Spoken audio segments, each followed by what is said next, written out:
Okay, here we go. Welcome everybody. This is Script Camp's class on writing adaptations. We've done a few of these in the past before, or sort of similar classes to this that focused on things like myths and fairy tales. And today we're going to be doing a sort of similar thing, but with some new examples, some new breakdowns, and some new activities and exercises, looking at the idea of writing adaptations in any genre and in any medium. So this is a stage channel, meaning that you do have to click that raise hand button on Discord in order to speak. If you're not watching on Discord and you're watching on one of our other channels like Twitch, Twitter, Facebook, or YouTube, you can come join us by finding our website, which is scriptcamp.net. You can come join by clicking this link in the top right, find our Discord server, and join totally for free. And if you enjoy these classes and things like this and want to get unlimited access to everything that we do here on Script Camp and the other servers in the Skill Camp family, you can sign up for unlimited membership, which includes all the classes, every workshop, activity, and event on every server, not just Script Camp. That also includes classes on Word Camp, which is our novel writing server, Film Camp, which is filmmaking skills, Code Camp for coding, animation, graphic design, language learning, and lots more. We have over 100 hours of live classes every month, exclusive channels for members, more feedback and events, access to plenty of things that you can go to every day of the week.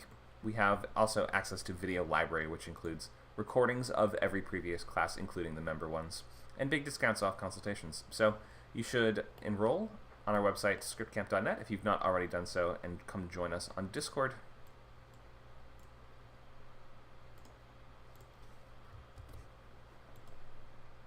Whoop, let's get back to... Oh no.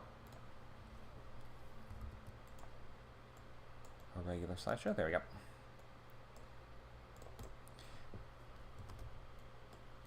So here's our little rainbow of all the servers. As you can see, each one has a different color, and the events that you will see listed on here often will be sorted by the different camps. So let me just move ahead and show you everything coming up. Accessibility and UI design, May 23rd on CodeCamp. Coding Discord bots, June 27th on CodeCamp. Getting started with video editing, that's Premiere and Resolve, April 28th at 5 p.m. on Film Camp. This was free classes open for everybody, I think, right, Nacho? These are public ones, aren't they? Yes. Yeah. Okay, great. Everyone is welcome. Yep. And if you want to continue past like the opening week of a boot camp, because the opening weeks are always open to everybody to try it out and see if you would enjoy this program, then you can sign up for unlimited to get access to programs like the Pilot Boot Camp, which is 6 weeks to write a whole pilot, Sundays at 10 a.m. New session starting in 1 week from now. We have Feature Boot Camp, which is our most popular course. That runs Fridays 6 to 8 right now, and that new session of that just started, but we might be sort of recalibrating that particular session a little bit, but that is our sort of bread and butter program where you will write a whole brand new feature movie script in just 8 weeks. We also have a new novel boot camp that is starting in 1 week. So if you want to write a whole entire novel in 90 days, that's the place to go. Saturdays from 12 to 2 on WordCamp. For members, we have Weekly Writers Lab, twice a week, Saturday 4 to 6, and Fridays 12 to 2, where you can bring anything you're working on for questions.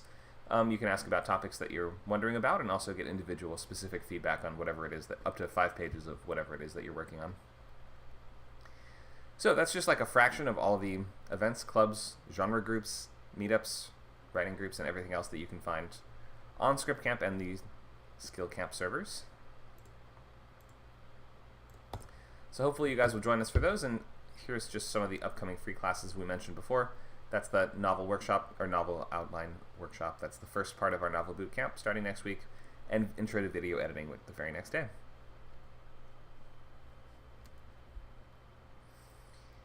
Okay, so plenty of stuff going on. We did this one, yeah, and writing adaptations. That's right now. So this is just like a quick preview of the bootcamp schedules. If you want to get like a taste of what we do, I'm not going to go through the whole thing or like break down every single piece, but we generally try to go spend the first half of these boot camps planning out the script and outlining every single step of the story, and then the second half is going to be spent actually executing those things and writing the pages. So first 4 weeks planning, second 4 weeks are execution. Okay, so let's get into adaptation. We'll start with this question of what is adaptation and what can you adapt? What is out there and available to be adapted?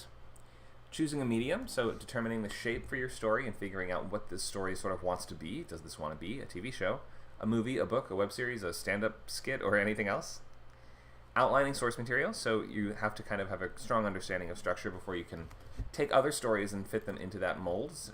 So obviously it helps to have that strong command of 3-act structure, or if you're not writing a movie and you're doing something else that has some other act structure, then you know it pretty well and you're able to sort of establish the beats of that and layer your story over top of it and start to figure out what would fit into what structural beat. Keeping and changing the settings or characters and point of view. We will be doing some examples there. And my example for today is I've re-envisioned Goldilocks and the Three Bears as a movie, which, as far as I know, there's not a big movie adaptation of that story. It was a deliberately stupid and challenging one because there's not much to it. You imagine there's like, how many scenes are there in Goldilocks and the Three Bears? Aren't there like 3 or 4 scenes? So... Nacho asks if it's a Cocaine Bear sequel. No, I have the bears as the heroes and Goldilocks as the villain in mind. That's my hook and my POV change. So we'll be doing fun stuff like that when we get to that slide.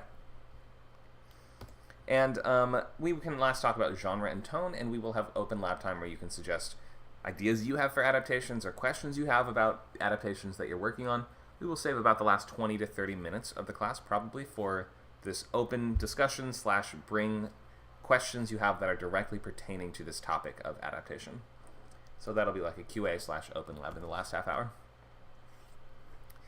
Okay, hopefully we're all excited for this one. I'm excited for this topic. We don't actually talk about it all that much, considering when you're breaking in, the best thing to write is usually not an adaptation. If you don't have the rights to something especially, then you are usually going to be able to show off your voice a little bit better with original work, and that's usually what people like managers and agents are looking for a little bit more nowadays, is original work, meaning original features, pilots, and novels, and things like this. But then again, there's lots of other ways to do this and reasons to do this, and plenty of very famous filmmakers and storytellers that have pretty much only done adaptations in various forms. You know, people like Stanley Kubrick are pretty much only doing adaptations, right? So here's just some different perspectives on adaptation. Peter Jackson giving us this idea that it's not really about being faithful to every single word and moment that the author created, but more about that story being filtered through someone else's sensibility and sort of like informed by that sensibility. But it's almost never going to be the case where you can directly take one text and one-to-one transpose it into another medium. It's just very difficult to do, and it's kind of silly sometimes, especially when you have people that are non-writers that might assume like, oh, why did they ruin that book? Why did the book turn out so bad? Why did the movie of the book turn out so bad when the book was amazing? All they had to do was copy and paste from the book into the movie. Easy peasy, right? It's the easiest thing in the world. It's actually not that easy at all, because we have very, very different requirements, amounts of space, tools that we can use as storytellers, and different things just work differently in different mediums. The battle scenes in the Lord of the Rings books are not really portrayed in this kind of action-adventure movie sort of way as they are in the Lord of the Rings movies, but it's more fun to watch a battle in a movie than it is to read a battle in a book, so you can sort of see why they've taken the Battle of Helm's Deep and stretched it out for so long, like when it's not that long in the book at all. It's just simply more exciting to watch certain things happen on screen than it is on the page, and it's more exciting to watch certain things or to read certain things on the page than it is necessarily to watch those things happen on screen, because we're using the same tools when you're writing prose.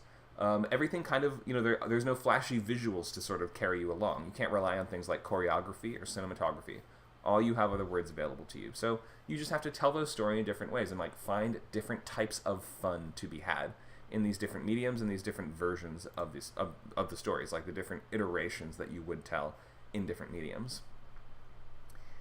So here's some other perspectives from Drew Goddard and Gavin Hood on this same idea of what are we adapting? Are you adapting literally word for word, or are you sort of trying to find the soul of the story, the soul of the character? How would I describe this character in my medium?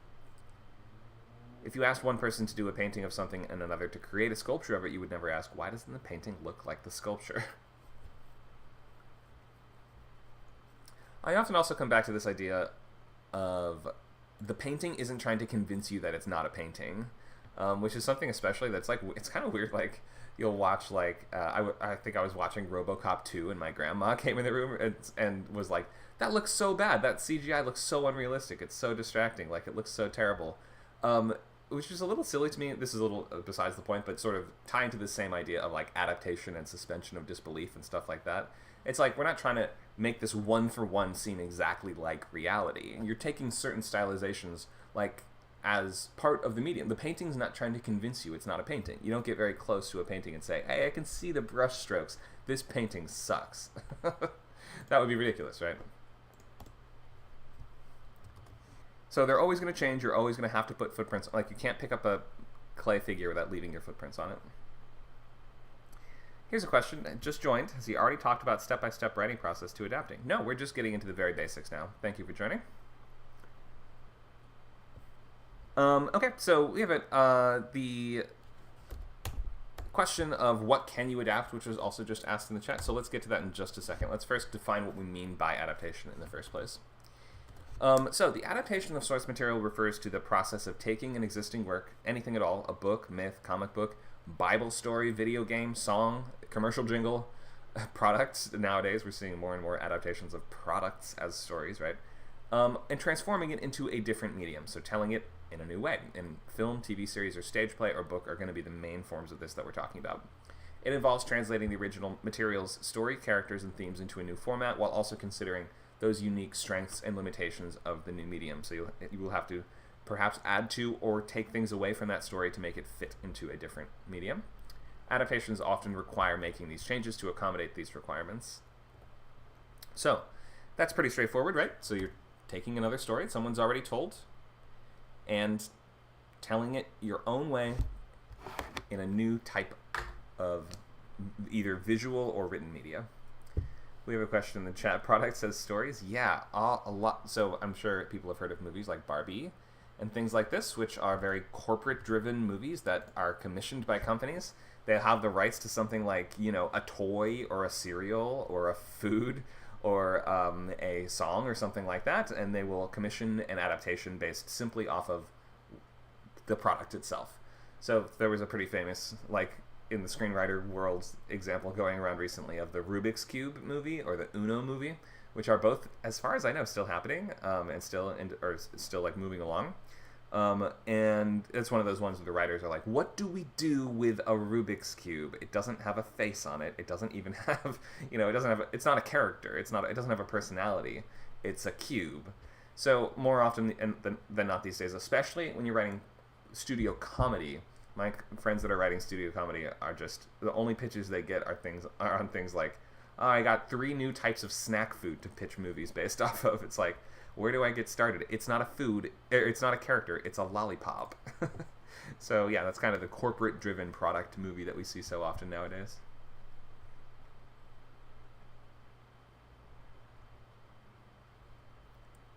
So what can we adapt? Legally, it depends on the rights held by the original creators or copyright holders. We even see this question in the chat. If we don't have the rights, when is this applicable to sand off the names, or else you might sand off the names and get called a ripoff? Something like that. Well, there's plenty of stories in the public domain that you can adapt, and that's going to be your safest area to draw from. Stories whose copyrights have expired or were just never protected in the first place and are considered part of the public domain. So occasionally there will even be weird mistakes and snafus where some story will fall into public domain by accident, such as the famous example being George A. Romero's Night of the Living Dead, which, due to just them, like, mistakes and oversights on the filmmakers' parts, became public domain very early on, which actually led to the film being seen much more widely than it perhaps would have been otherwise.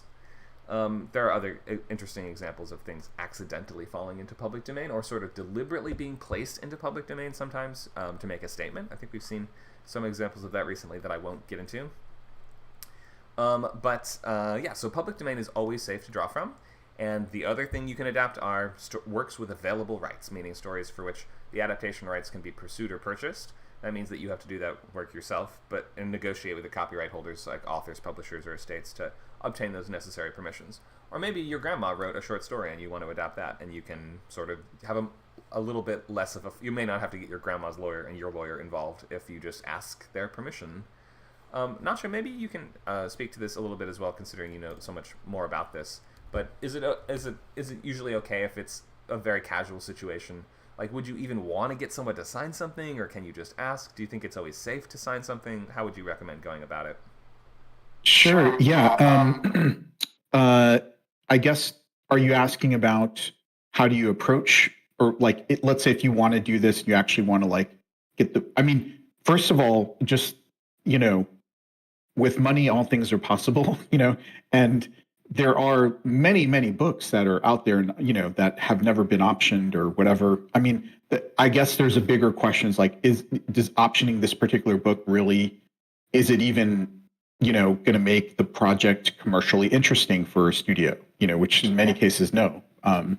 But I guess the question is sort of like, does it make sense to attempt to option something?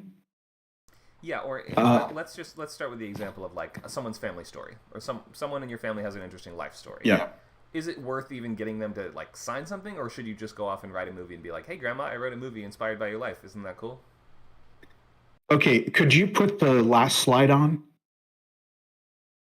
Yeah. It's about options there. Yeah, there you go. So yeah, like a lot of times it may not be necessary, like for your project to have the rights of your grandma if it's, like just something that's a fact is not copyright protected. It's not like, my grandma was in an accident and it was, a public thing and everybody knows about it. The reason why people get life story rights is for a couple reasons. One is to like sort of preempt someone else. I guess for one, stopping that person from suing you for defamation, or for, like a way to prevent that person from suing you and to lock up some whatever secret information that person knows about the event that some other producer wouldn't have access to.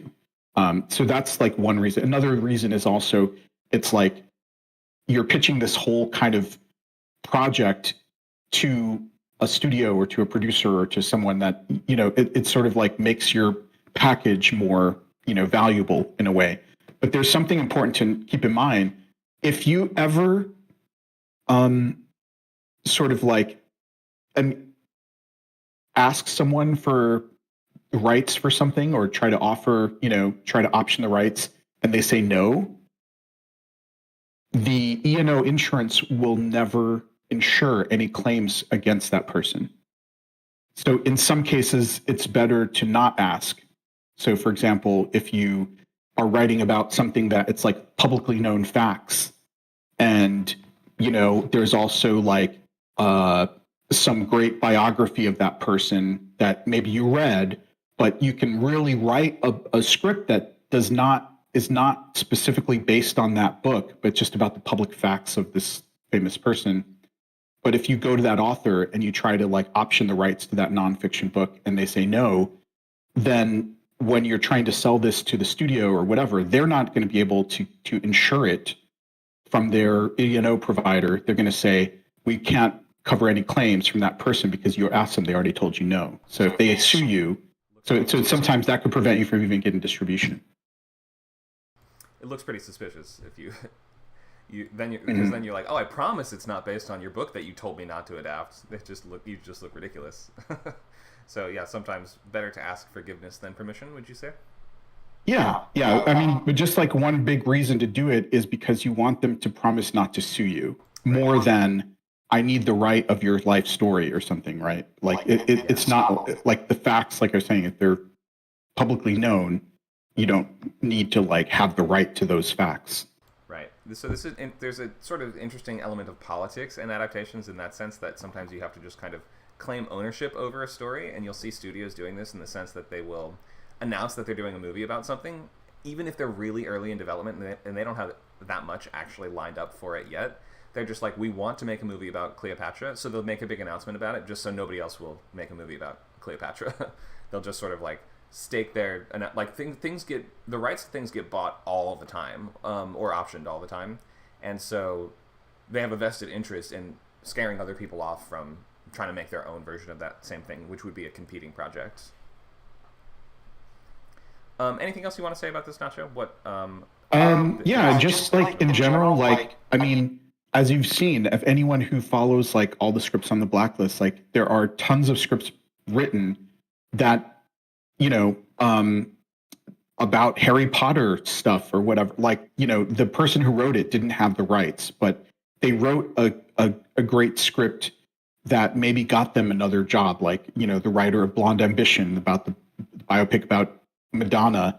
There's no way to make that without her music. It's never going to be made. But she landed a gig to write a big K-pop, you know, biopic movie or something. So, I mean, in some ways, there's a value in writing something, even if you don't have the rights to this thing. Yeah, exactly. And just being aware, like, it may not go anywhere, but it's sort of like a writing sample, maybe.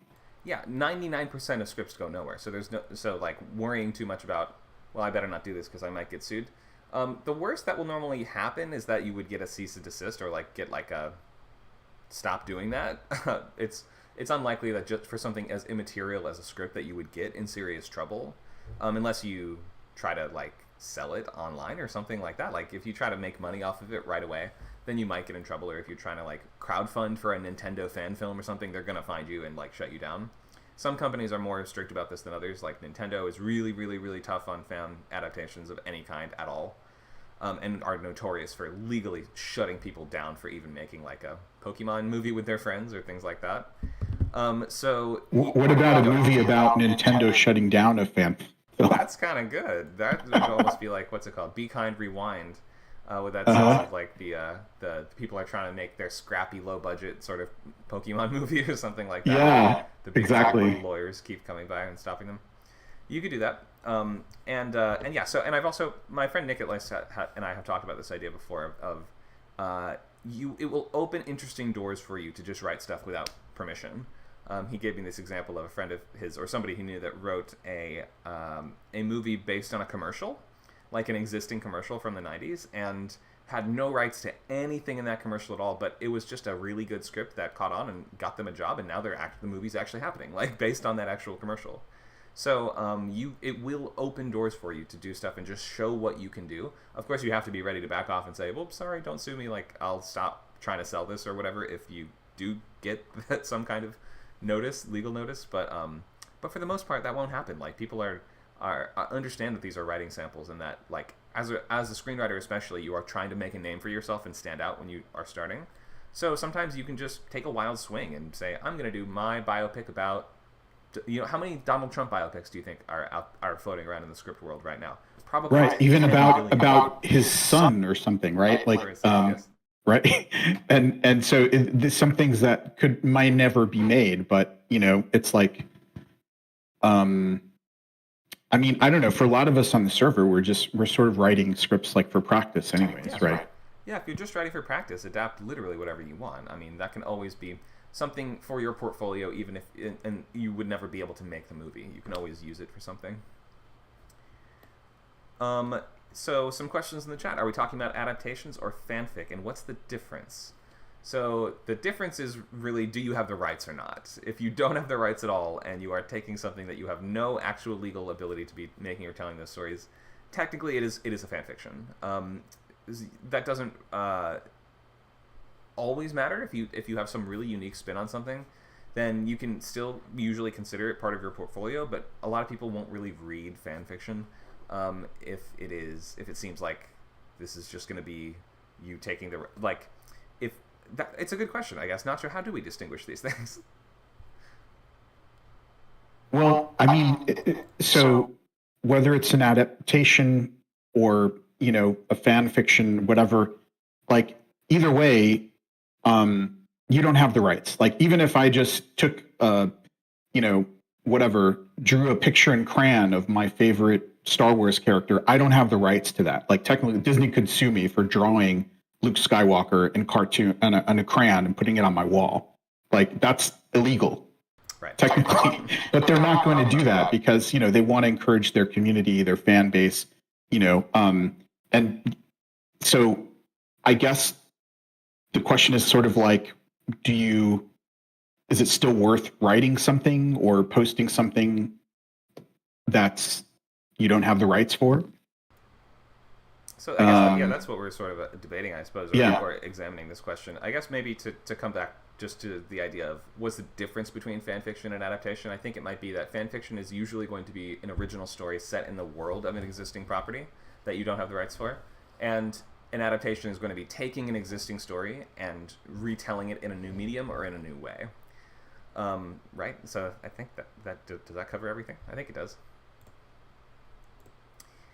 Let's check the rest of the...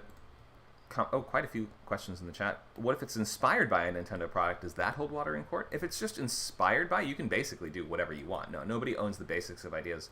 And you can especially see, what was the... Speaking of being inspired by Nintendo ideas, what's the most popular video game of this year? Pal World? This, you know, it's kind of like Pokemon, huh? Little bit? In any case... The yellow guy looks like yeah. Pikachu.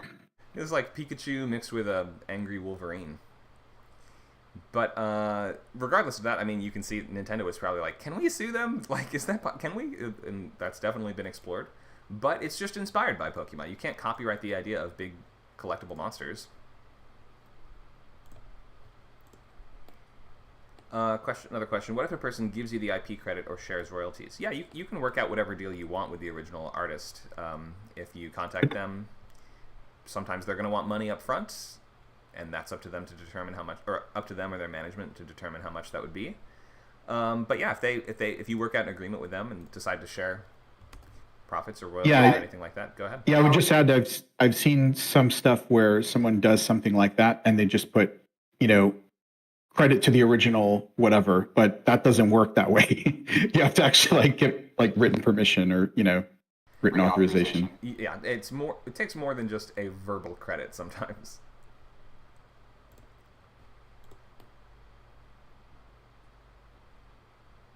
Okay, let's continue into a couple, just a little bit more of a deeper breakdown of these different categories of things you can adapt, and then we will move on. So, Creative Commons or open source content, so anything licensed under Creative Commons, which it should be marked that way when you see it usually, and look on Wiki if you're reading if you're looking at photos on Wikipedia or things like that, you can usually check to see if it is Creative Commons or open source or what the copyright status is. There's like a little icon at the bottom. Collaborative or licensed projects such as shared universes or franchises that might have specific guidelines or licenses that allow for adaptation within their established framework. For instance, things like Star Wars or Marvel will hire out authors sometimes to write stories set in those worlds, or sometimes there are collaborative sort of worlds that are like anybody can write a story set in this world if you want to. And then we have works with authorized adaptation agreements, which we just talked about, which would be ones where you make a deal with the writer to adapt their work. Public domain we talked about. Duration of copyright is going to be the main factor to look at here. For works created by individuals after January 1st, 1978, copyright lasts for the author's lifetime plus 70 years in the U.S. This is different in every country, though. For anonymous authors or corporate entities, copyright duration might just vary and get complicated, and sometimes is in question. Like sometimes the copyright status of something is sort of in dispute, and it's probably best not to, if you're unsure, then err on the side of, I would not get the rights for this, obviously. But you don't really have to go out of your way that much to protect your own stuff. Copyright protection is automatic upon creation in the US. No registration is really required to establish that, and as soon as it's created and fixed in some tangible form, it is protected by copyright. So I have never copyrighted a single thing in my entire life. You don't generally need to do this as a writer. And then we have fair use, which allows limited use of copyrighted material without permission from the copyright owner. That's usually determined on a case-by-case basis, considering purpose and character of the use. For instance, educational materials will have an exception when it comes to fair use. Satire and parody have certain exceptions when it comes to fair use, meaning that, Austin Powers or things like that are going to... it's always okay, or Scary Movie are not going to run into copyright concerns because they are legally protected as parody, fair use. And then, here's a list of recently public domain stories. Got all kinds of stuff on here that would be amazing to see in different takes on these things. Some of these have never had a movie adaptation or a TV show, or have just never been seen in certain forms. Great Gatsby just became public domain, so now anybody can do their own Gatsby. Kafka stories, Kafka books like The Trial are going into public domain right now. James Joyce, Lovecraft, Edith Wharton.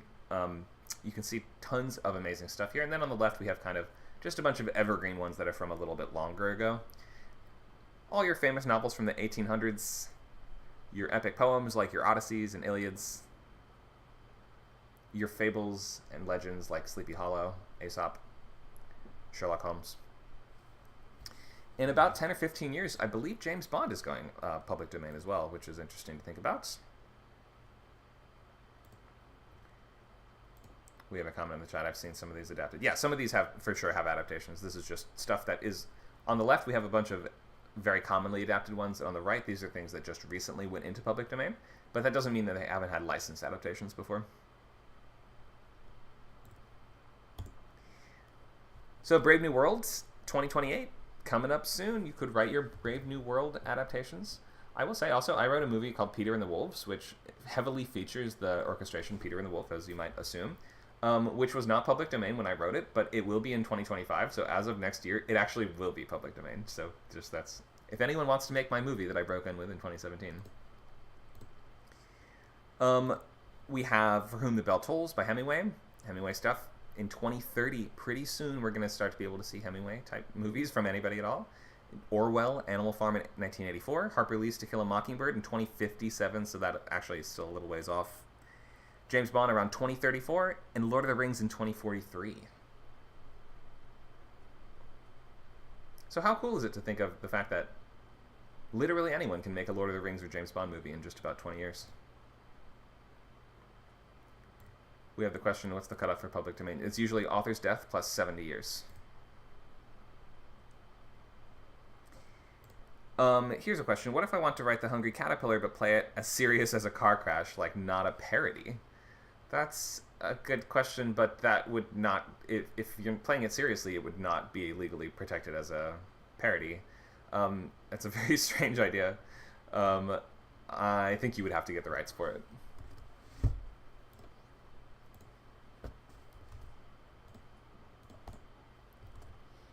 Let's just check any last comments that we haven't gotten to yet.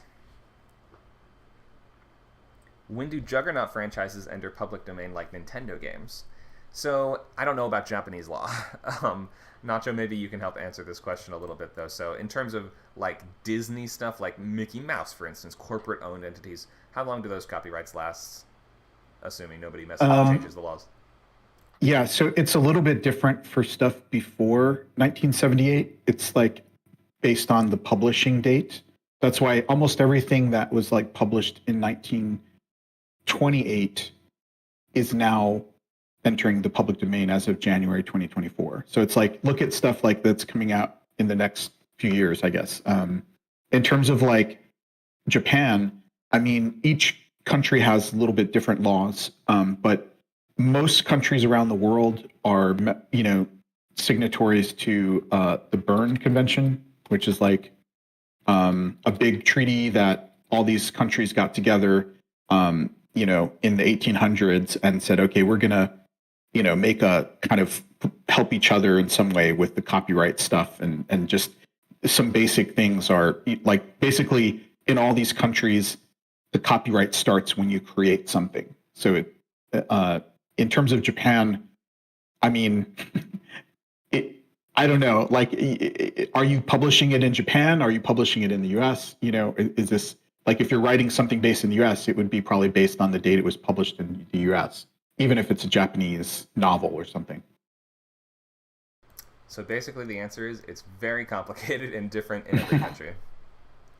And sometimes if you're Disney, you can lobby extensively to keep extending the sort of corporate copyright rules so that you can keep ownership of your thing as long as possible, which has happened for quite a while. Let's see, were there any other questions we didn't get to yet?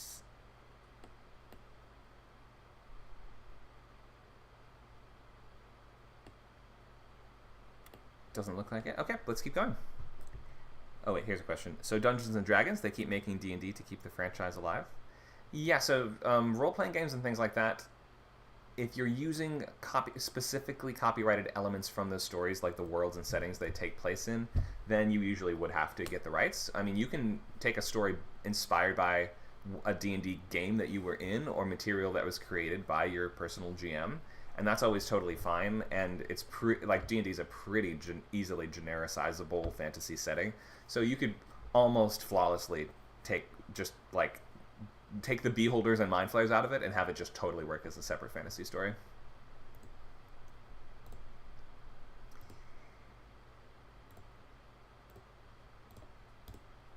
Okay, let's look at choosing a medium. So novels are going to range from 60 to 400,000-ish words for the most part. There are like some exceptions to that, but that's like the general range for fiction.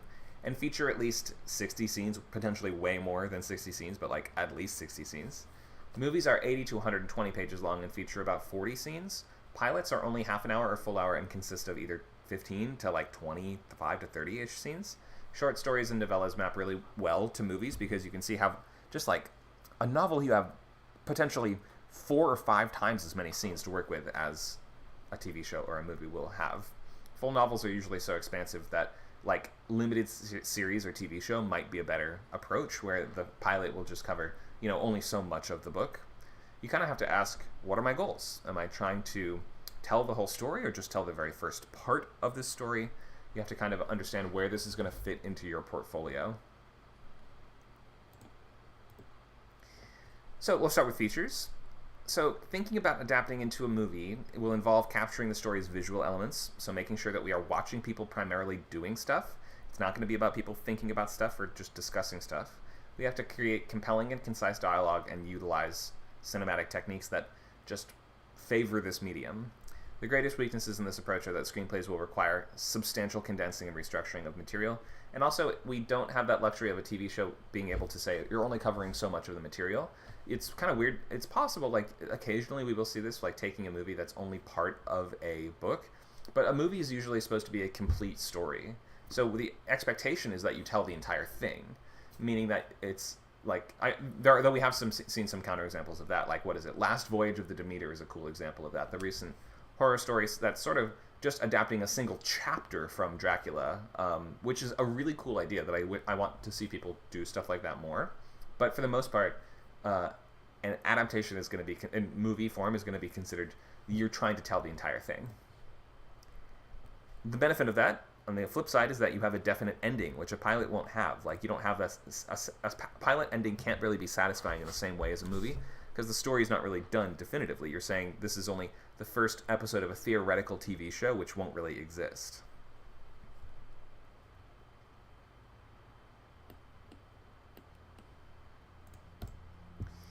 Pilot. So, we have to structure the story to fit the episodic format, meaning that arcs are going to sustain multiple episodes or seasons, so your character can't make the sort of totality of their ultimate transformation that their journey is affording them, just within the scope of a single episode. It's going to be about baby steps and smaller incremental change that the character makes. So we're watching them go not from A to Z, but from A to B in the pilot. I hope that makes sense.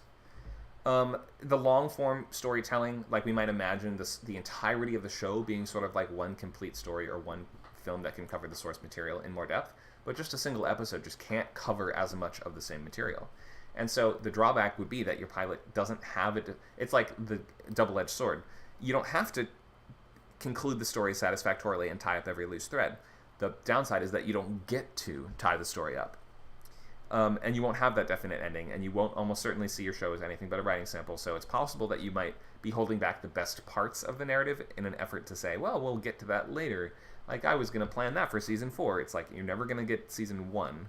So the pilot is all you have to work with. So you have to kind of work around this by making sure not to hold back on the coolest stuff, or at the very least foreshadowing the cool stuff in such a clear way that we know exactly, that we sort of feel like we got enough of it to understand what the show would ultimately be. Like, the pilot sort of needs to act as this trailer for the rest of the experience that's saying the rest of the show would be like this in terms of the satisfying ending, the reveals, the genre promises that are being fulfilled, like the sense of tone and pace, and there's just like the type of fun that we would have all throughout the experience needs to be front and center in the pilot. The pilot is used for selling the concept of the rest of the show.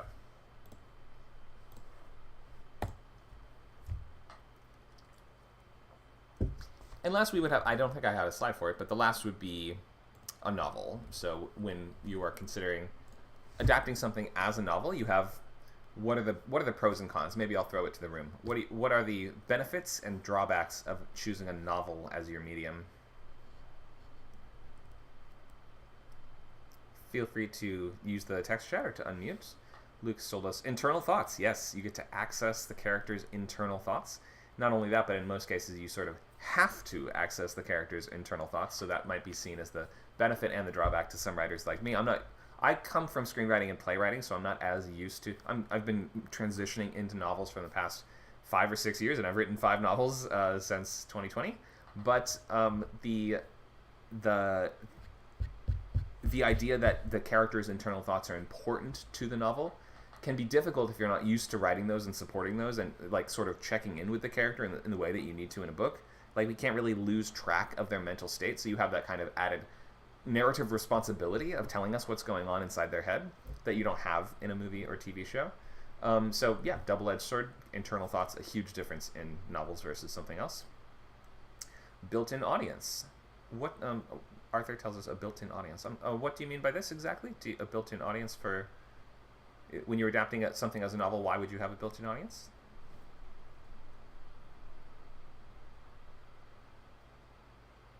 We have a question in the chat. How do we write internal thoughts? Well, there's the main ways that we write internal thoughts are in the direct fashion, where you can simply put something in quotes and say, or italics, and say, your character thought this, your character had this direct exact thought. Maybe your story's in first person and everything that you're writing is the character's thought. So in that way, that we can clearly show what your character's thinking because every single thing we read is written by them, so to speak. And then last, we have free indirect speech, where you sort of indicate that your character is thinking something, maybe by just italicizing it or putting it on its own line. That would kind of suggest to the audience that that is the character's thought process or the thing that they're thinking in that moment. Arthur says novels that are famous already have an audience. Oh, okay, that's a good point. So you're talking about adapting from a novel. So the topic was adapting to a novel, but you're right. If you're picking something, you can adapt from novel to novel as well. So if you're picking an older book to adapt, then yeah, you would have that built-in recognition of, for instance, you can say, I'm going to do a Frankenstein story. So Frankenstein is going to be doing something else in my book. Or you can do a sequel to, The Wolfman or whatever it is, like some older universal monster type thing like that, or any old novel that has a strong name recognition. Everybody knows who Dracula is. You don't have to do that extra work to get people on board for what the story will be like. Good point. Let's look at outlining source material. Oh wait, hang on. Was there another question I missed? Or another thought on that? Might have gotten ahead of myself a little bit. So yeah, but the main, I would say the main benefit, yeah, just to wrap up with this concept of what is the benefits and drawbacks of using different mediums. For books, internal thoughts is a big one. The other really big one is just amount of space, amount of room that you have. Scenes can kind of go on for a really long time. Not unlimited length, but they can go on longer. You can just have so many more scenes in a book. There's so much room. What is that meme? The guy slapping the car. There's so much room for scenes in this bad boy.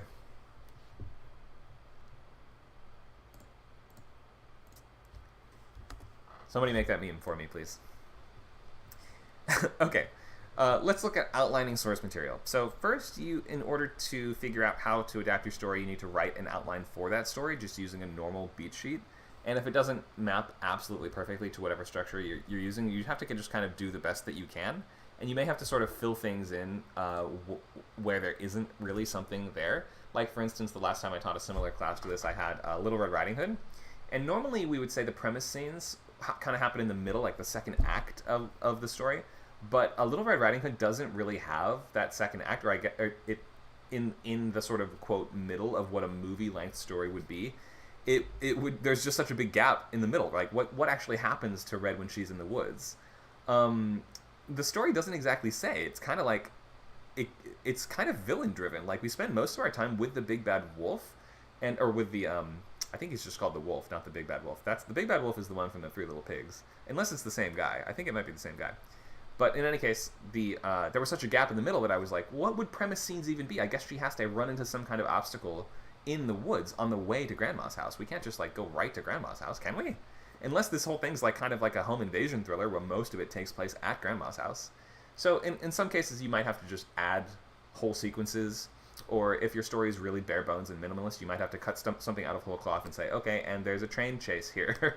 Like, you might have to just kind of think of what could be part of that outline and include that. So like with Goldilocks, for instance, I had to come up with a lot because Goldilocks is a very minimalist story.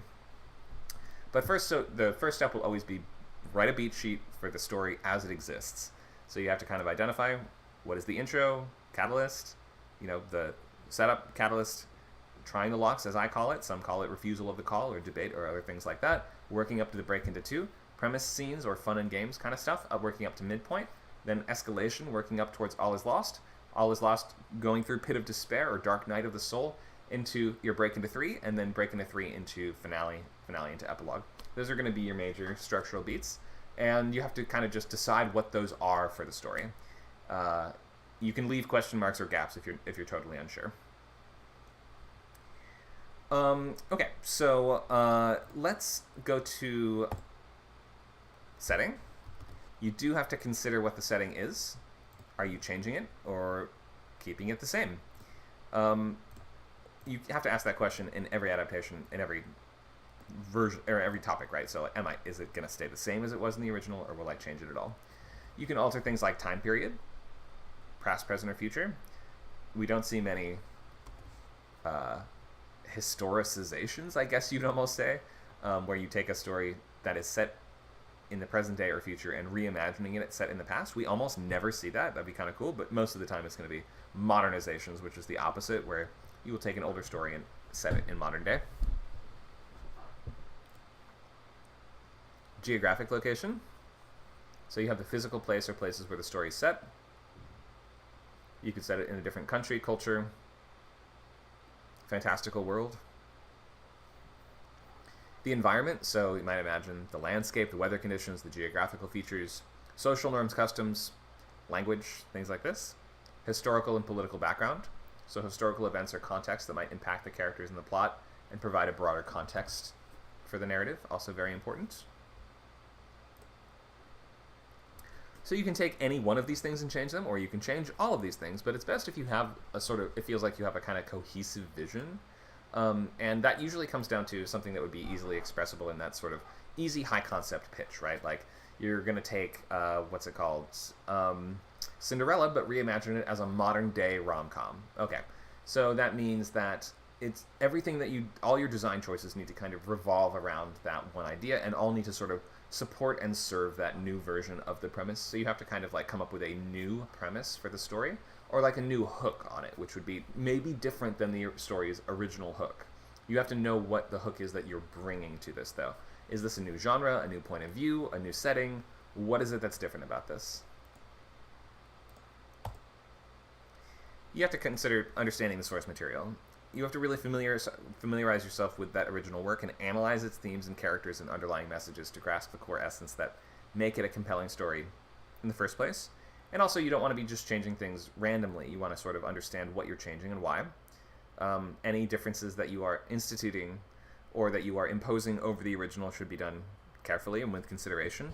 I mean, we can imagine the default might be just say, okay, I'm going to consider, could this just be told in the exact same way? Almost always the answer is no, but like you have to ask the question first, right? Could I just copy and paste directly from the text into another type of text? As we established earlier, usually no, but if you start by doing that, then it will help you sort of identify where those gaps and holes and flaws might be. You also have to determine which aspects of the original work might resonate with modern audiences in a different way, or may no longer exactly be as palatable to modern audiences, or you might, in adapting a story in the straightest forward possible format, you might be dredging up ugly, uncomfortable topics that people would simply not respond to in the same way as they used to. This might involve examining timeless themes or universal human experiences or any relevant social, political, or theological or technological elements in that original work. Many great stories have this kind of timeless element to them. So by taking it out of its original context and placing it into a new one, you can sometimes tell a different story or bring different themes to the forefront that you wouldn't have been able to in its original context. Maybe there's some element that you can expand upon in a way that would make that current relevance clearer, or make it obvious why this story was timeless in the first place. In modernizing stories, we might want to think how the setting can be moved to a new context, changing the time period or location, like we mentioned, but always try to maintain that sort of integrity of the story's essence. Or in some adaptations, you can say, my goal in this is to deliver the opposite of the original experience. Maybe you're adapting a story you absolutely hated, or something like this. Like what was the movie about the Nat Turner Rebellion called Birth of a Nation, which is deliberately titled Birth of a Nation in reference to that very early film about the like sort of a white supremacist early film from the 1920s, right? So they deliberately used the same title to recontextualize it and to provide new commentary on it. You can do that.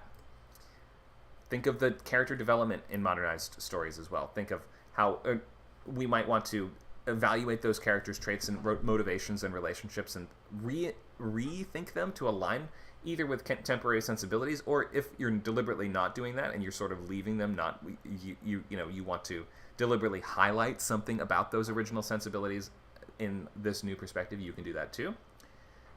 You might want to consider giving traditionally marginalized characters in the story more agency, updating their roles or addressing stereotypes. In so many classic sword and sandal type stories, the female... I'm a huge Conan the Barbarian fan, but the female characters are not treated very well. I mean, they were written a long time ago in a very different cultural context and with a very different sense of gender relations and things like this. And the attitudes are pretty misogynistic, and even the sort of cool female characters still get kind of captured and whipped a lot and have to be saved by the good guys. And then tamed by the hero in all of his savage nobility. Then they fall into his arms and they like immediately become the perfect traditional wife. Like a lot of that kind of stuff in Conan the Barbarian stories, which are just like, if you told those stories nowadays, you wouldn't have told them in that way, because people just would not like that. We don't really see those as acceptable anymore. But it's a good opportunity, I think. I mean, in modern adaptations, you can take parts of those stories that would be cool, like the character of Belit from Conan the Barbarian, who I think is very cool. The Queen of the Black Coast, totally underserved in her original story, the one or two stories that she appears in, and would be awesome if she was placed and was like given the same sort of badass story treatment as Conan himself. So that's like always things that I'm thinking of. Like, these are opportunities for you to draw out new and interesting aspects of these characters and sort of find what's cool about them and amplify that. We have a question in the chat from Michelle. If minor characters have too much development, do they risk becoming too important and throwing the story off balance? Yeah, that's a great question. That can definitely happen if you sort of bring minor characters too much to the forefront. They can definitely overshadow the main character or distract from the A story in some way. That's something to be very mindful of as you work through your adaptation and sort of figure out who needs more screen time. Obviously, the protagonist is still, like, the A story should still be getting the majority of your screen time, like the 60% of your screen time. And the story is typically going to be driven by that protagonist. But you can still give more agency to minor characters. Like, they don't have to all just be, at the whims of the plot. They can have their own intention, their own arc, their own motivation in the story and everything else. But yeah, that's an interesting question, and that is something you definitely have to balance. You can change point of view as well. So maybe if your side character starts becoming too important, then you might entirely change to their perspective instead, which can be a really fun and interesting kind of approach here too. You might consider shifting the focus to a side character in the story to allow for exploration of their own journey, motivations, and experiences that could parallel or intersect with the main storyline, like the sort of Rosencrantz and Guildenstern kind of thing. It can add depth and provide a fresh take on that familiar narrative. I love swapping to villain's point of view, so retelling from the point of view of the villain or antagonist, and we either imagine a new scenario in which the protagonist is contextualized as more evil, or we could just have a version where the protagonist is doing what they're doing for worse reasons, or something like that. Or you could just say, we're going to watch this from the villain's point of view just so we simply have a more sympathetic approach to the story. So we have like something like Maleficent, which doesn't exactly say, well, what if Sleeping Beauty was the bad guy or whatever, but it does sort of say, here are, or like, what's the other one, Cruella or something like that, where it's like, here's the origin story of a villainous character that we've seen before and really that we just haven't seen their backstory fleshed out to this extent. What is it? Joker is another similar one like that. You can always swap things like gender, age, ability differences, race. Changing these challenging traditional roles and expectations can provide interesting new insights into the dynamics and themes of the original work, sometimes can totally change the meaning, so I wouldn't do this without careful thought. And it can open opportunities to explore social, cultural, and personal experiences from interesting new perspectives.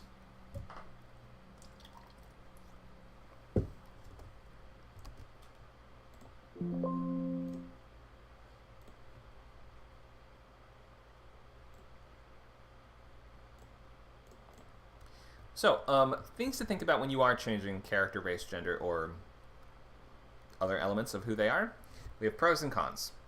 One is that I mentioned this sort of idea of the fresh perspective, which is considered very valuable in modern day Hollywood, is this idea of new and different perspectives or experiences. Like, you can get hired based on your new and different perspective and experience. That's a big factor in hiring, especially for TV. You can examine different dynamics and themes and enrich the narrative to offer fresh insights. This allows for greater representation and diversity and gives opportunities for underrepresented groups to perhaps see themselves in prominent roles. Obviously, if you're writing scripts trying to break in, you're not really concerned about prominent roles or things like that. But you might imagine that this is part of your voice and your expression too, and maybe you're saying, you know, I'm going to take Cinderella and I'm going to re-envision it in my native... I'm from the Philippines, so I'm going to imagine what if Cinderella was set in a traditional Filipino family, or something like that. It might just be a way for you to sort of take that original story and put your own spin on it in such a way that it reveals new truths, or sort of sheds a light on things in different ways. And it might simply be more relevant or resonant to modern audiences if you address social issues or foster empathy or spark conversations about equality and inclusion, perhaps. You might also zero in on some element of the original story which wasn't expanded upon well enough, like the Queen of the Black Coast, which I mentioned, and do so with that modern context and that ability to draw things out in a modern way. And you just have the freedom to do this, like, especially if you're working with something in public domain. Like, these stories exist to be tweaked and retold, and like that's part of the beauty of humanity, is that stories that belong to everybody, they should be changed by everybody to suit their own tastes. They should be.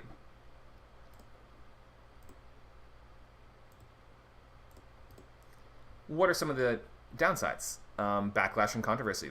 Some people really hate this idea and will let you know about exactly how much they hate it. Changing established characters needs to be done with sensitivity and care and with intention behind it, I would say. You just need to be aware of the idea that some people are purists and will not respond. Like, some potential fans will be put off by these choices. You might be deviating from that source material, which could lead to some concerns about the faithfulness of the adaptation. Although I think we've been really emphasizing today, faithfulness doesn't really matter all that much until it makes the story bad. Until people don't like it. It's like, there's no... you're not going to get arrested for writing a new adaptation that doesn't follow the exact same beats of the original, because it can't. No adaptation, for the most part, is going to be able to one-to-one exactly follow the original. And so part of the fun of this and part of the challenge of this is trying to stay as close to that as you can without ruining the story. You can make whatever choices or changes you want as long as it's good, as long as it's entertaining, as long as the audience is enjoying it. Tokenism or shallow representation can be a negative downside if you take this too far. If you make just superficial changes that fail to address any underlying issues or contribute to genuine inclusivity or seem to be done haphazardly or without any careful thought, that can lead to that backlash and controversy. Or it's possible to just do a bad job with this, of course. And then, of course, that can also lead to differences in story dynamics that you need to account for. For instance, change your character that is enslaved due to their race to a different race, and now it no longer makes any sense that they are a slave, right? Things like that. That might just undermine the original intentions or themes of that work. If you are going to do that, it must be done carefully.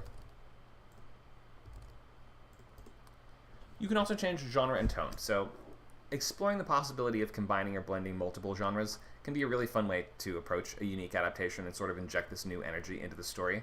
It has to be coherent and serve the story rather than just being a gimmick, and it should still feel like if you are doing an adaptation, you still need to stick to the major beats. Like, the same stuff basically needs to happen until it becomes just inspired by. Like, if you go way too far off the script, then it's no longer an adaptation and it's just something set in that world. Which, again, if it's public domain, you can totally do. You can totally do whatever you want in the world of Wonderland or Oz or things like this that are open to the world. You can also experiment with shifts in tone. to evoke different emotions throughout the adaptation and turn a scary story into a comedy, do a parody of it or something like that. Or you might have some other weird, incredible new way the story can convey its original intended tone. You have to, I guess, just try to maintain consistency within your scenes and sequences to avoid... It shouldn't feel like every scene is in a drastically different tone.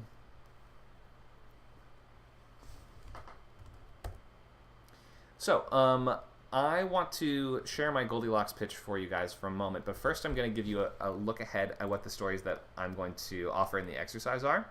So if you want to participate today, we're going to be changing up elements of these existing stories, and you're going to essentially pitch a new version of it. You can write some stuff down as you think of it if you want to, but you don't have to write this all out and make this perfect. Think of this as like writer's room style. You're pitching ideas and talking things out, and just do your very, very best. You don't have to turn in an essay. This is not being graded. So today we'll be offering Garden of Eden, biblical story from the Book of Genesis. We have Loch Ness Monster, a cryptid said to inhabit Loch Ness in Scotland, who's famous worldwide as a creature of modern folklore, even though some claim it's been thoroughly debunked, and some claim the debunking was debunked. So who knows with the truth of the Loch Ness Monster? We have Paul Bunyan, giant lumberjack from American folklore, with his giant blue ox, babe. And then last we have Big Bad Wolf, which I did Red Riding Hood last time, so let's do Three Little Pigs and Big Bad Wolf. Three pigs have to make their own house out of different materials. Only the one made of bricks can withstand the huffing and puffing of the Big Bad Wolf. So you can pick any of these that you want, and if you want to participate, maybe tell us in the chat which one you're interested in if you want to do this.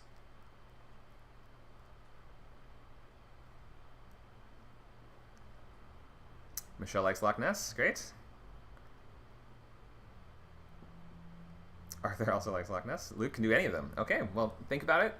I'm going to go through my own sort of version of this so you guys can see just like a beat sheet and how I approached my reimagination of it. You don't have to do yours in as much detail. And I just wrote mine in about 20 minutes last night, so I wouldn't... don't expect it to be a masterpiece. But pick whichever one of these that you like. I would just say, if other people are doing Loch Ness, just pick a different one than that, Luke. And you're going to have the opportunity to change stuff about the story. We can change the genre, you can change the time period, the point of view, you can add some sort of unexpected twist, you can swap the gender roles or any kind of dynamics there. Maybe pick two of them. So we'll start with, Luke says, Eden seems like low-hanging fruit. Well done, well done. So Luke, if you had to pick two of these, what are the interesting ones for you? You can speak aloud if you want.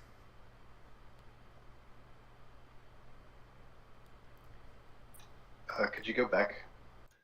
Back to the stories list? Yeah.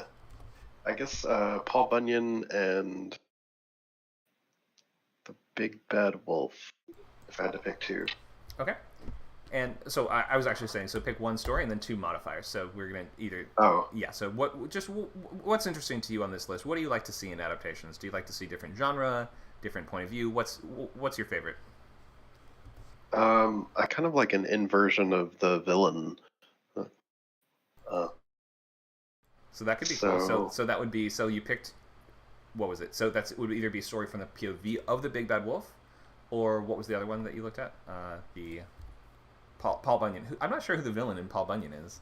Doesn't really have one. You might have to come up with your own. But I could change the context of that. My idea for Paul Bunyan was like, he's a symbol of like the American dream that has long since passed, and he lives and he awakens in some kind of post-America cyberpunk dystopia. Oh shit! Like a kaiju Paul Bunyan in a post-apocalyptic dystopia. Right. That sounds cool. So he's like, yeah. But I think that's again low-hanging fruit. Let's go with the other one. Big Bad Wolf. Okay, great. So we have different point of view, and let's pick one more modifier. So genre, time period, twist, or you don't have to pick gender roles, but just pick one more complication. Okay. Gender swapped Big Bad Wolf. They're all ladies. Let's change the genre. Okay. Because that could also change a bunch of other things. Time period, point of view, whatever. But Okay. the genre, let's change the genre. What do you think this might be?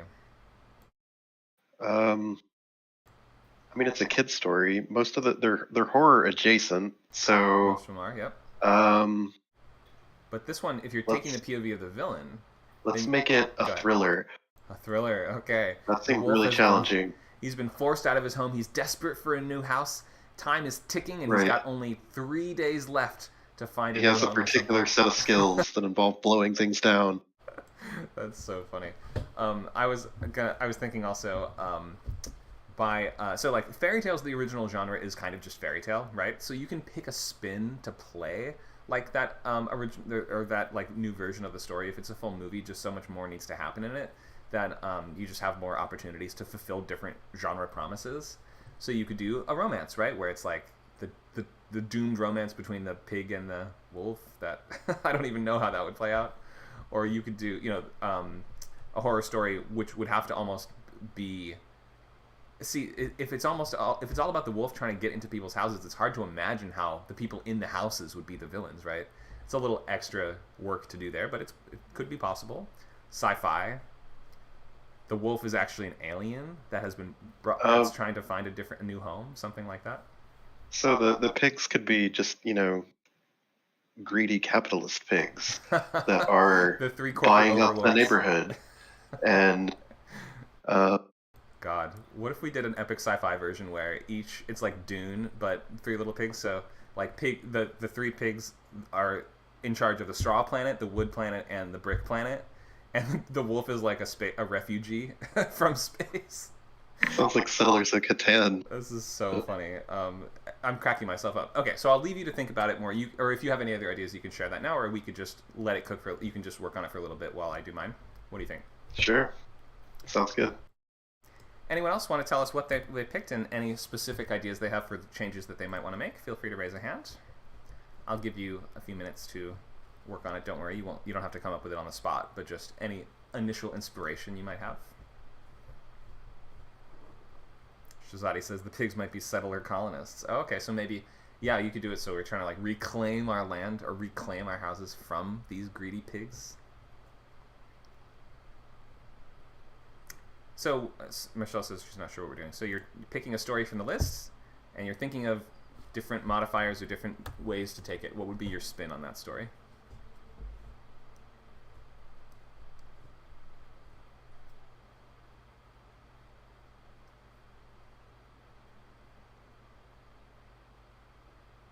Yes, just pick one story, and you're going to look at the modifiers from the list. I was saying to choose 2 of these. So change, for instance, the point of view and the genre. Dan, go ahead. Let's see. Let's go with let's go with the garden. All right, Garden of Eden. So, whose point? So, in Bible stories, the point of view is a little bit far back normally. So, we might imagine normally. Who would you say the main character would be? Is it kind of Eve? Well, the most prevalent character in every single story is the big man upstairs. Mm-hmm. But is he the one? If he's actually not the main character, he's always a major character. Right, for sure. So you could take his point of view if you want. What do you think? I mean, without him, there's no stories. Let's face it. Okay. It's called God's book for a reason. It's not called Adam's book. True. Okay. So godly perspective is interesting, but God is an omniscient protagonist is tricky to make that work, right? Or an omnipotent protagonist that can do anything at any time. Yeah, that could be the twist, is that this so-called supposedly perfect omniscient can do no wrong protagonist has done a lot of and allowed and enabled a bunch of weird things and judged very poorly. Okay, that could be a conflict in the story, definitely.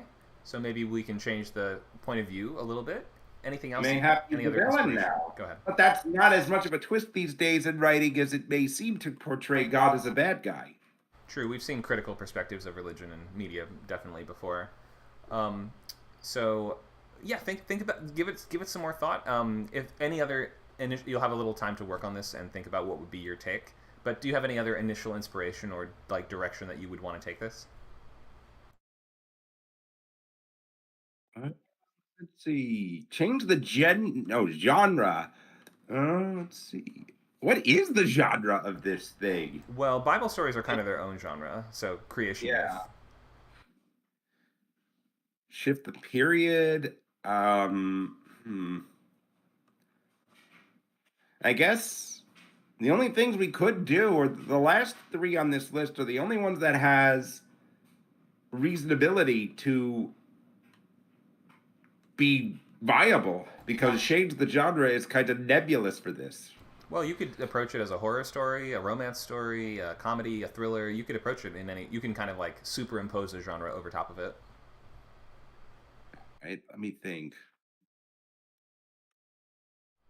You don't have to have all the answers now. Just asking if you have any initial kind of things that leap out and spark your imagination. Well, I would say one of them would be to put a twist in there. Okay. Usually the biggest twist revolving around this story would be something involving the first woman, Lilith. Okay. We don't talk about Lilith, though, or something for some reason. Okay, that could be an interesting character to She's play. involved in this story. I don't know. Maybe she's not even the villain. Maybe she's so wronged by God and Adam that she's back to warn Eve? Okay, back to warn Eve, and so they're working against the snake, which was, I think most people would say the snake is Satan is the villain in the Garden of Eden in the normal version, right? You would, but Satan said, hey, how would you like to know things? Mm-hmm.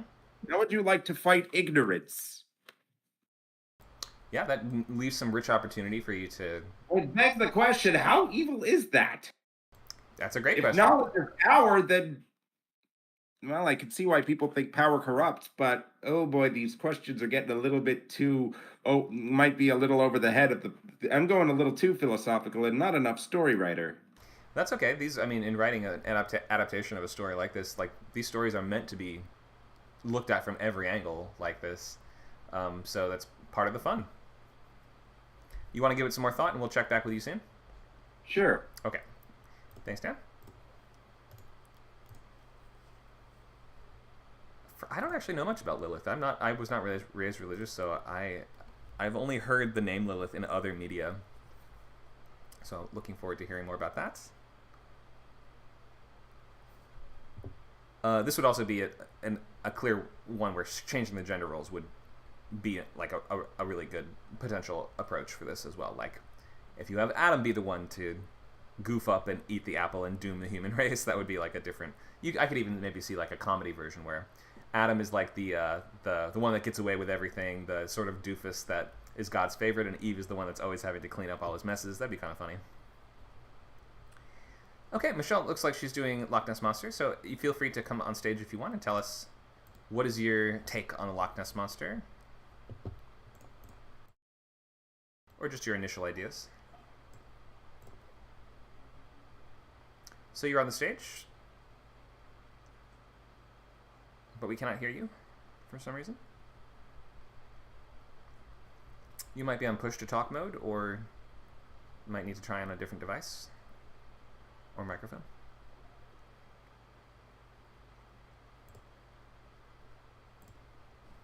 I'll read your comments in the chat for now. Feel free to keep trying to make that work. But she says, Nessie's a female cryptid who's in a fight with conspiracy documentarians who want to steal her children to create a show and get rich. Okay. Or the story of the famous... Oh, there you are. Hello?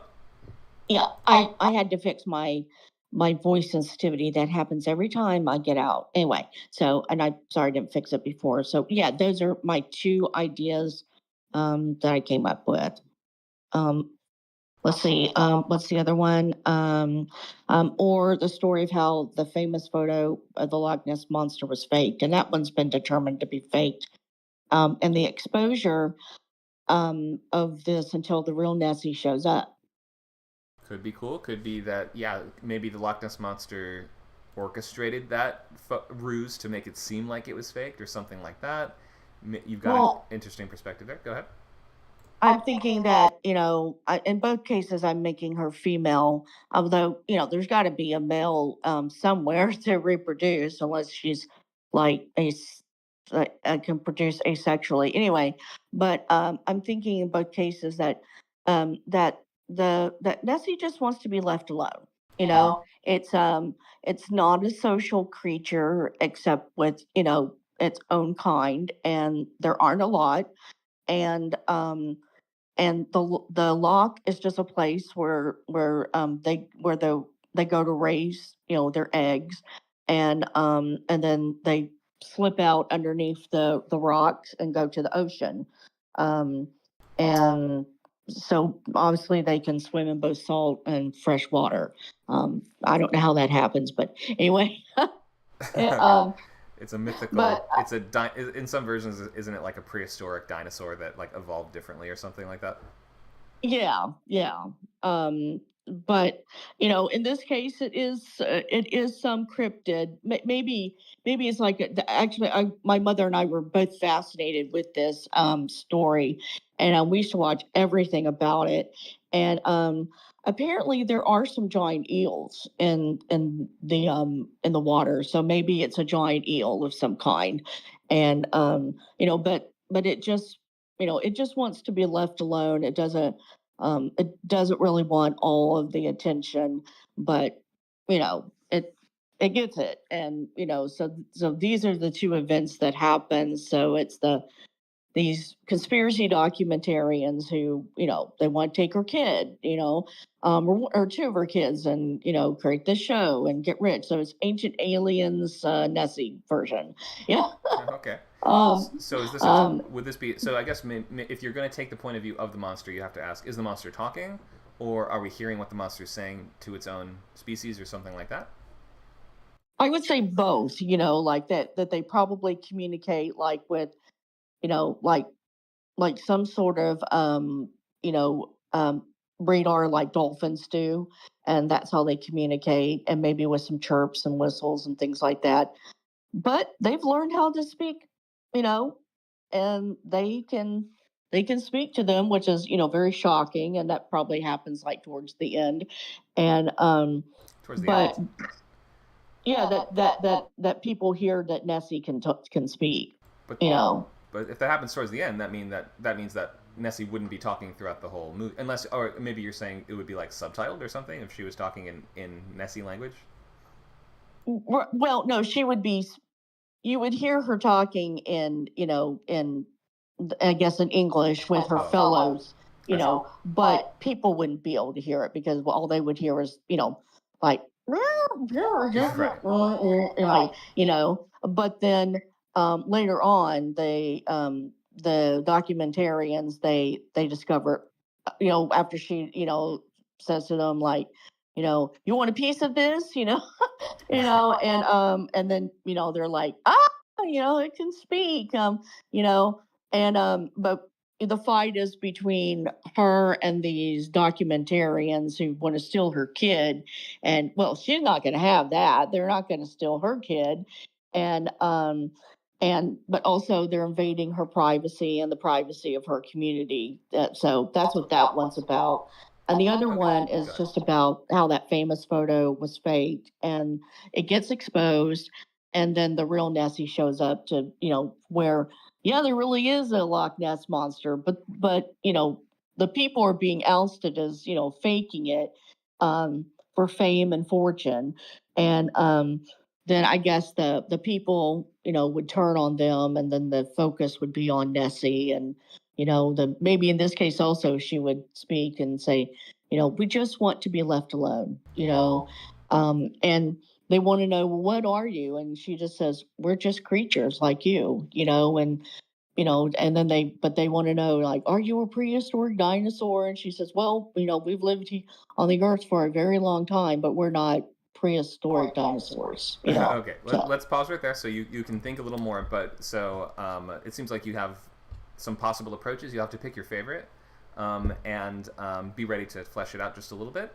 I'm going to go into okay. my Goldilocks story, and then I will call on all the folks that have been working on their adaptations to pitch it. You'll have Well, like just a few minutes to go through it. It'll be like 3 minutes max. well, do you mind if I ask, if what modifier am I doing with this? That's a good question. What modifier are you doing? I mean, you've altered the point of view. You've sort of taken the point of view of the monster, as opposed to, we might normally think you would take the point of view of a person trying to find the monster. There's not really like a standard. You've picked a world where there's not like a one definitive Loch Ness monster story, so you can kind of do what you want with it. I think that so you've you're portraying the monster sympathetically, though. That's the change in point of view, right? Okay. Most people All would right, not thanks. think to do that. A lot of the Loch Ness Monster movies that are out there are horror movies. Right. Right. So do some more thinking on that, and we'll check back in with you soon. Thanks. Thank you. All right. So I'm going to go into Goldilocks for a minute and just talk you guys through my take on this. I don't have every single plot beat, but just sort of show you what this would basically be like. So to start with, I had to imagine, because I know this text is kind of small, so maybe I'll just do one beat at a time. To start with, we are focusing on Benny, a young bear. This is the baby bear type of role. So our main characters are Benny, and then we have Papa and Mama Bear. So the comps for this are going to be something like Cobweb meets the Bernstein Bears. And so our main character is Benny. He's the youngest bear in the family, and he lives a nice life with his family in the forest. In our sort of setup, like first 10 pages-ish, he starts to notice things amiss in the home. His bed's been slept in, but no one believes him at first. He keeps saying, Mom, Dad, I think someone's been sleeping in my bed. Like, it's warm at night when I get into it, and the sheets are always, ruffled up. Who's been doing this? But nobody believes him, so he decides to investigate on his own. And to prove his point, he sets out his porridge as bait, only to find it mysteriously eaten. Someone's been eating my porridge. So he decides to, because he can't get the adults to believe him, and they all are like, you're just crazy, Benny. Nobody would dare to break into a bear's house. So this is our horror story, though, right? So Benny's going to investigate. He notices more disturbances. His chair has been sat in. His bed's been slept in. He finds eerie signs of intrusion and these long golden hairs sort of strewing the scenes of these various break-ins. He's finding clumps of the hair in his drain in his bathtub and stuff like this. He's like, what is going on here? He starts doing some research, starts to hear maybe some rumors and some folk tales about this horrible sort of like psychopathic girl that terrorizes bears in the woods. And his fears are confirmed when he encounters Goldilocks for the first time, eating the bear's porridge in the middle of the night. Far from the innocent girl of Goldilocks' tale, this is a grotesque and twisted figure who threatens to kill him and his family if he exposes her. So he promises not to, as I sort of break into two. That takes us into premise scenes. So Goldilocks, this is in sort of like the movie Parasite. She's been living in their house. She emerges from a panel like behind the wall in the closet and subjects Benny to a horrifying charade of friendship, where she sort of forces him to be her friend and play a bunch of sadistic games with her under threats of violence towards the family. So she's like, we're going to play hide and seek tonight. And he's like, but I don't want to play hide and seek. And she's like, well, you're gonna. And sort of fun stuff like that, where she's like, if you don't do what I say, I'm going to go murder your parents while they're hibernating. So she forces Benny to play a bunch of sort of sadistic games like this. We have the question, are they actually bears? Yeah, these are actually bears. I'm imagining this sort of being like a Coraline-style animated movie, probably. This is like an animated horror, basically. So Benny, at the midpoint, manages to escape Goldilocks' clutches, seeking help to protect his family, so he runs through the woods to find, I'm naming him Hickory. This is like a Smokey the Bear type park ranger named Hickory. That's their sort of, this is like the guy in The Shining that's like the local, he's like, I believe you. I believe you, Benny. So I'm cracking myself up with this. So Hickory is the park ranger.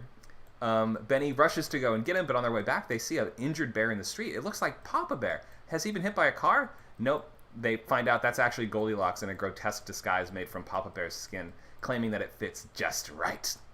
And a violent confrontation ensues, which ends with Goldilocks killing Hickory. So all is lost just as Benny feels hope within reach. Mama Bear arrives, only to be captured by the ruthless Goldilocks. In the pit of despair, Goldilocks constructs I guess like a saw trap kind of thing. I don't exactly know, so don't pin me down too much on this one. But she makes a sort of like a saw trap sort of thing where she has a vat of boiling, like a vat of, hello, Benny, I want to play a game. On the left is a vat of liquid nitrogen porridge. On the right is a vat of boiling magma lava porridge. And your mother is chained up underneath them, and you must choose which vat will pour on her, that sort of thing.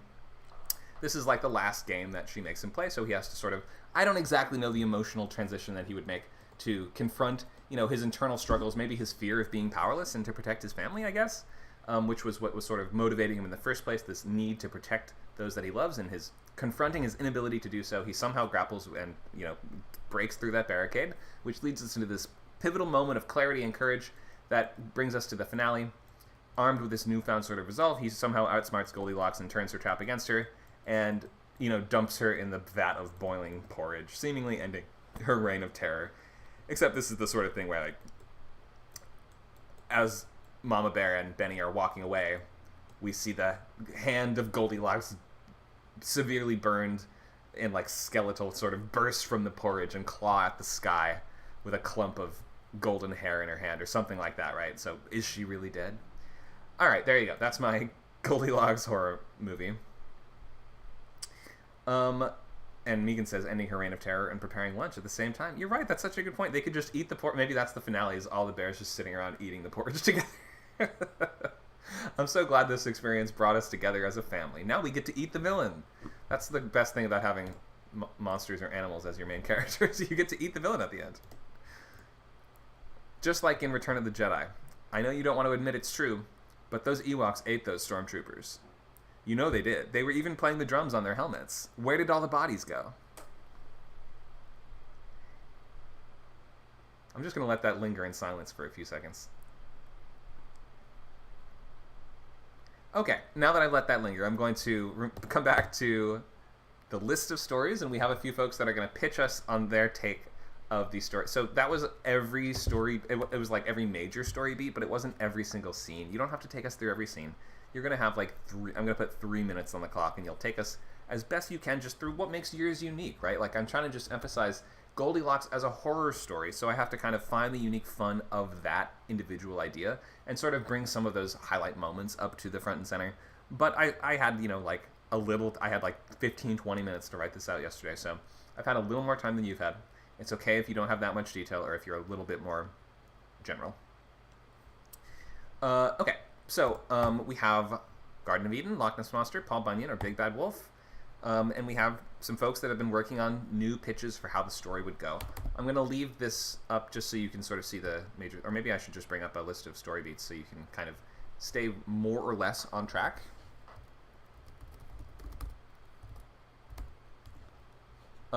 So who would like to go first?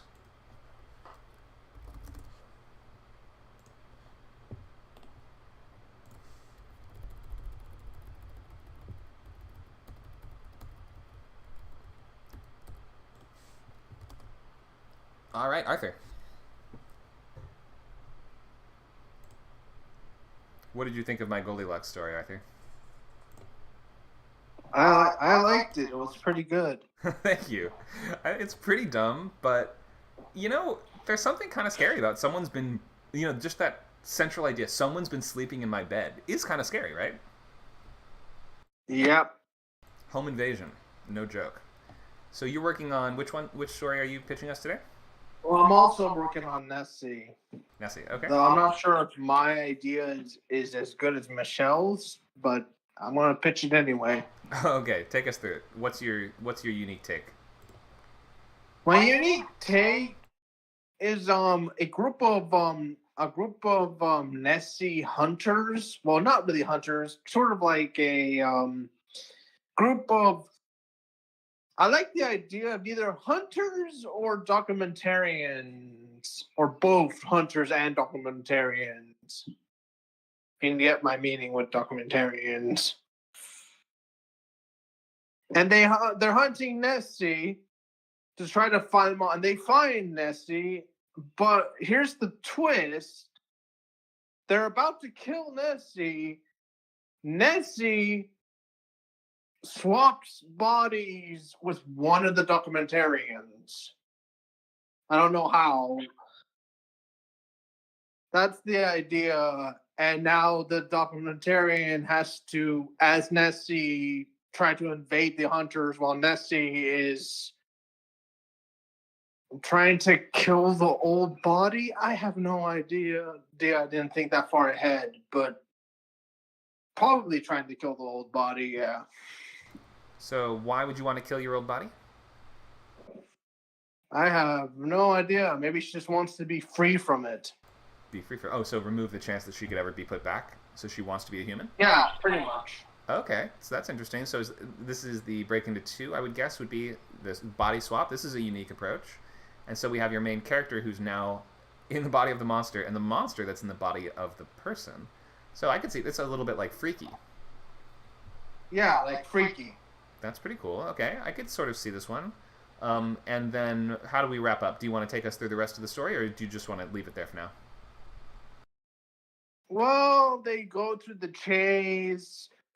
Both sides adjust to being different species. For example, the Loch Nessie adjusts to being human, and the human adjusts to being Nessie. And Nessie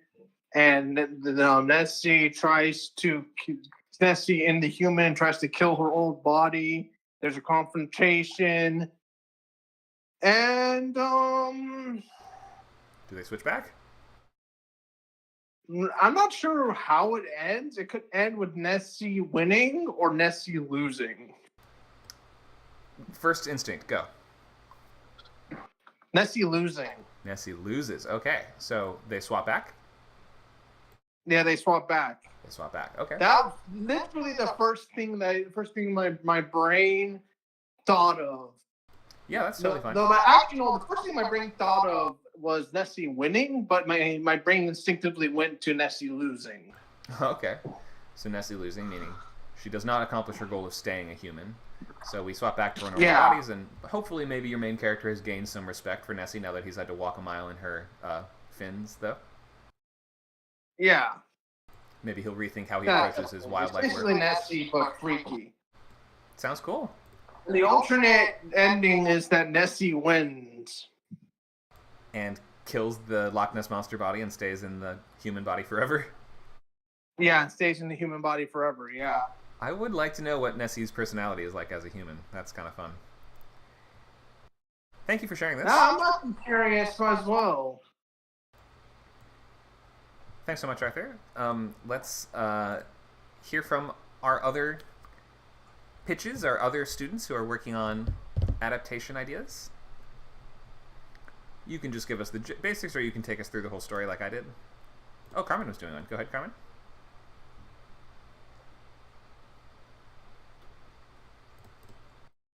Okay, I don't know if I did this right, but I just thought of this. It kind of was inspired by Widow Slayer. It's I guess like the one about Eve in the garden Oh, the Garden of Eden. Okay. with the Loch Ness monster. Also, is Wait, also, that legal? you're doing a mashup of Garden of Eden and Loch Ness Monster? Yeah. Yeah. Okay, that was not the assignment, but maybe that could be interesting. Let's hear it. Okay. After Eve disobeys God and is catapulted into the sea, okay, he came up with like a new punishment. In the area where Leviathan lives, which is the era of Job, she must take control of Leviathan and wrestle and tame the Loch Ness monster to wrestle with Leviathan and overcome him to win back her spot in the garden. So, of course, she's in the garden, she disobeys God, and he's the apple, right? God condemns her to the era of Job, casting her into the sea where Leviathan and the Loch Ness monster are engaged in eternal battle. And then Eve tries to survive amidst the battles on a small island. She tames a turtle. She swims to Patmos looking for John. She can't find him. He's since died. She tries to talk sense to God, but he's not listening. Different things like that, right? And then she breaks into two by mounting the Loch Ness monster and going to look for Leviathan. And then the series of battles ensue. And then I haven't thought of the rest. Okay.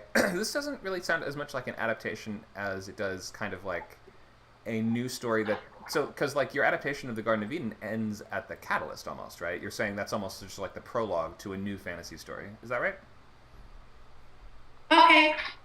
Yeah, I mean, if it doesn't actually qualify as an adaptation, I guess it would be a new story. That was my question about it. Would it actually be Not quite. an adaptation if I changed the story? Well, you've gone way outside the bounds of the story to the extent that you've basically finished the story within the first 15 minutes of the movie. So, and you can do that. Like, you could still make this movie. Like, there's no problem with it. But just in terms of adaptations, we're usually trying to tell the same general beats of the story, but in a new context or something like that, right? So we would kind of have to imagine that. Well, you always do have to ask the question: where does the kind of pivotal action happen, right? Is eating the apple the climax, or is it better as a midpoint? And then the second half of the story would sort of be dealing with like the repercussions of that. So you do have to kind of interrogate where those things would happen, but it feels like you've kind of condensed all the Garden of Eden stuff into just like a couple scenes. So for an actual adaptation, we want to draw it out a little longer. I mean, we all know the resolution is that they get thrown out. That could be the epilogue, that could be the finale.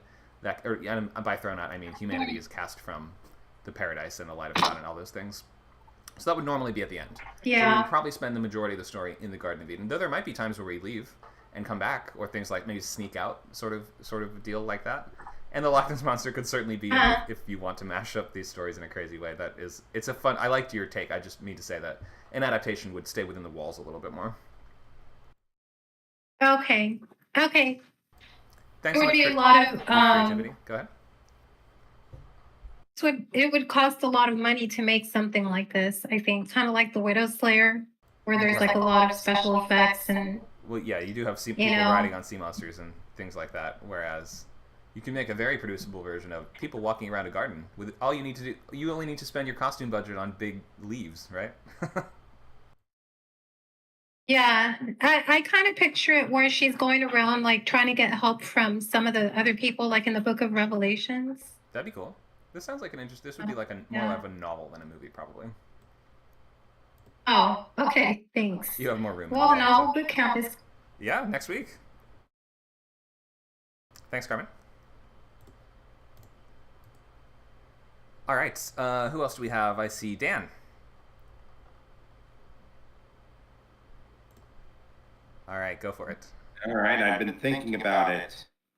Basically, in this version of the intro, based on what little I could find about Lilith, supposedly part of the reason she was banished is because she was not okay with the approved methods of sex allowed by God's word. I am not even making this up. I have read it somewhere.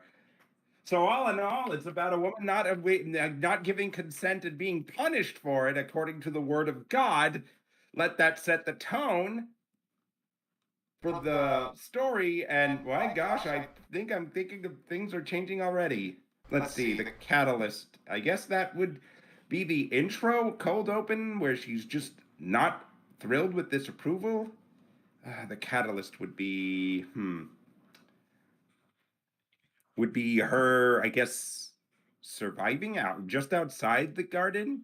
Whoa, are you starting this? You're starting the story after they're thrown out of heaven. After she is, yes. After there. So again, this is not really an adaptation. This is like a sequel. There. But Adam is still there, and God needs to create another, more obedient woman. Maybe he'll use a rib this time. Oh, okay. So was Lilith thrown out of the garden before Adam and Eve were created? Before Eve was created. Before Eve was created. Didn't know that. Okay. Adam existed. I'm not exactly sure if she was made from something, maybe a finger, but I don't know. Okay. Well, so you're choosing her as your point of view, though. So she's outside of the garden. Yeah. So how is she playing? Take us through the story. Well, she has her ways of keeping up with it, namely through the serpent. Through the serpent, he's able to gather her food under God's somehow avoiding God's omnipotent, omnipresent, all-seeing eyes. Obviously. Okay. So the serpent is like an agent of Lilith in this version? Well, no, he's more like it's more like they have a mutual detestment for the big man who sees and creates all, and his abuses of them. Okay, they're allies then. Got it. They're allies with a common hatred. Okay, great. Go ahead. So I guess at this point, I'm not sure how to make this. Let's see, trying the locks. I hadn't really thought about the trying the lock. Let's see, how do they try the locks? Would that be her trying to break into heaven, back into the garden, so she can maybe even see if she could save Eve?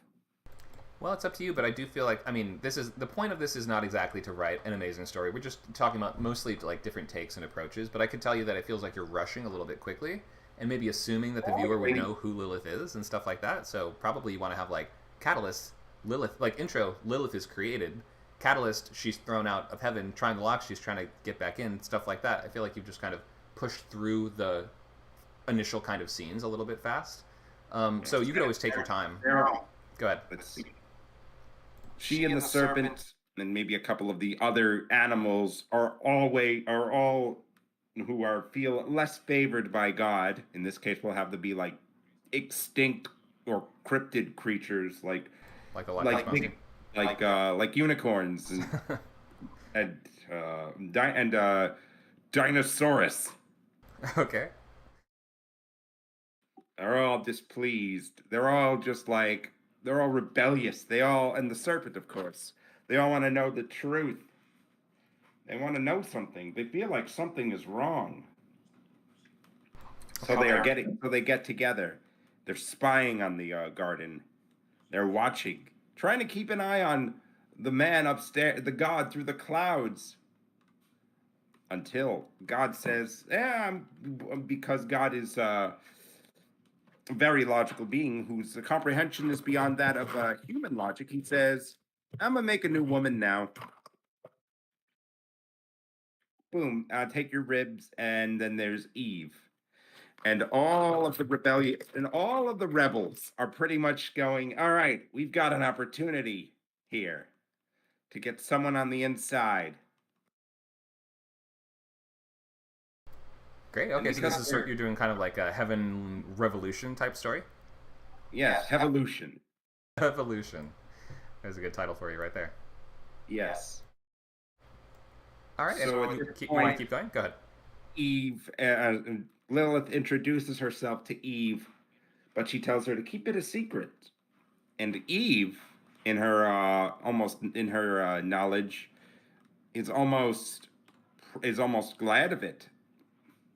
She almost likes it. She's curious. She's got she's going down the same road of problems that God had with the original with Lilith.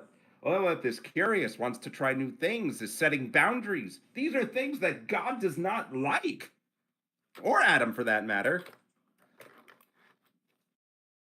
Great. Okay, where in the story are we now? Which beat are we on? I have no idea. You have no idea. That's okay. I'm just rambling at this point. Okay, we can cut it off there if you want. I think I see the basics of the take. You're sort of imagining a version where God is kind of the villainous character here, where Lilith is like the one that was wronged by him in the intro, and then is trying to get back into the home that she deserves and feels like she wants because she was unjustly punished. And to do that, she's going to sort of incite a revolution amongst the animals of the garden. Is that about right? Yes. I like that. That's fun. That could be like an animated movie. Eat the fruit, which she had a bite of originally, and that's why she knows God's basically wants to just have his own people, worshippers who he wants to control. Right. Okay. Cool. So we're going to overthrow the big We're going to throw God, and then in the end he's like, oh, wait a minute. I'm omnipresent, omnipowerful, and I could do anything I want. He snaps his fingers, deletes all of those animals that are not going to be even anywhere near the ark anymore. And that they're not even, sorry, dinosaurs. You guys rebelled. It's like you no longer exist, but I can't get rid of the bones somehow because I'm only all-powerful. I'll leave your bones to test people's faith in the future. Just throw them everywhere. Yeah. Thank you so much for sharing this, Dan. Go ahead. Like, Adam, I'm going to kick you out of the garden now. It's not like I could just try again, which leads to a sequel. Yeah, a whole cinematic universe. Thank you for sharing this. A cinematic universe. Oh, well done, well done. Let's get Luke up next. Hello. Hey, Luke, remind us what story you were doing? The Big Bad Wolf. That's right. It's a thriller. That's a thriller. Okay. Let's hear it.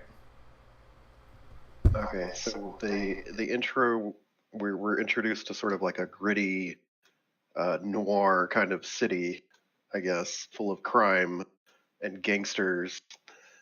wolves and pigs, I guess. We meet a wolf working as an air conditioning repair guy.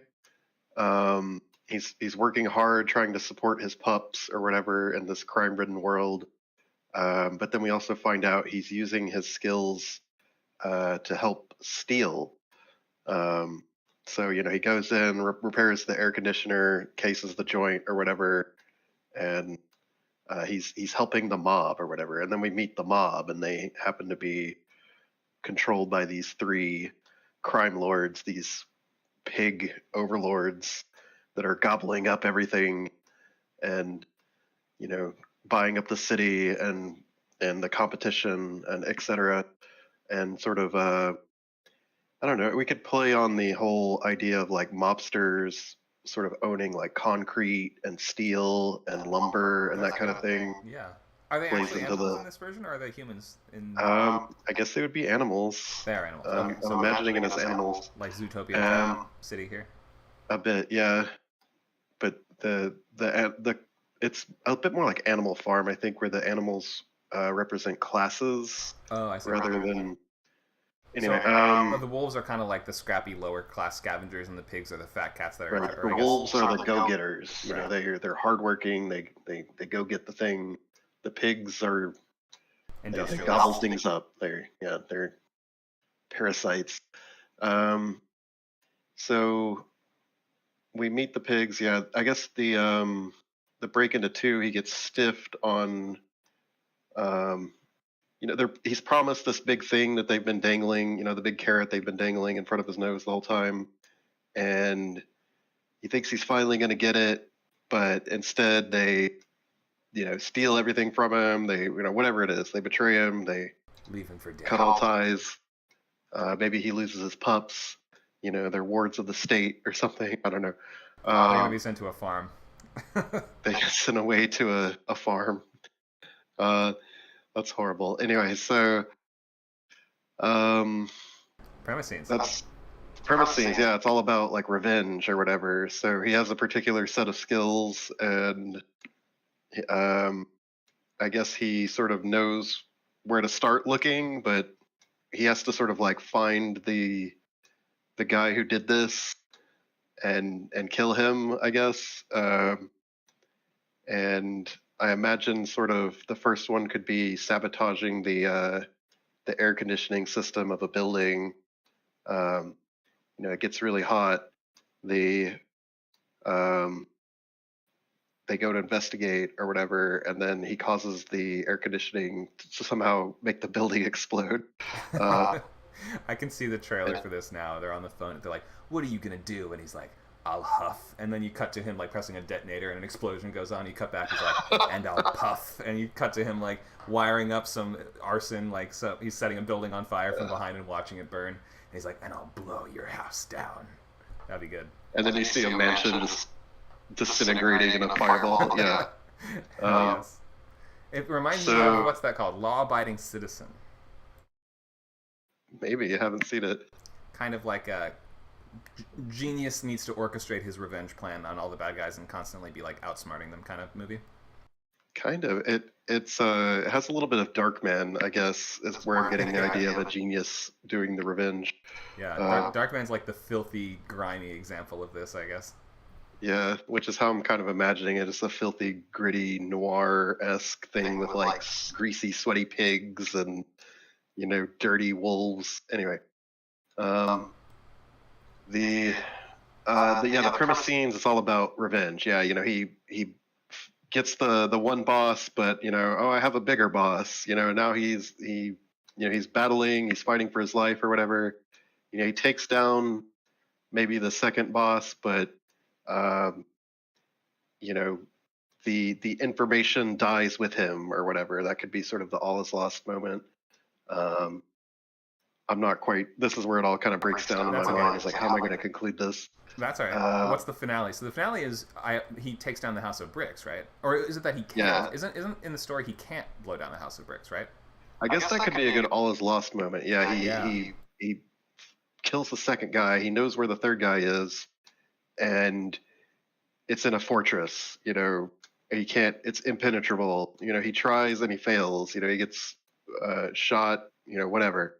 So yeah, the break into 3, it would be,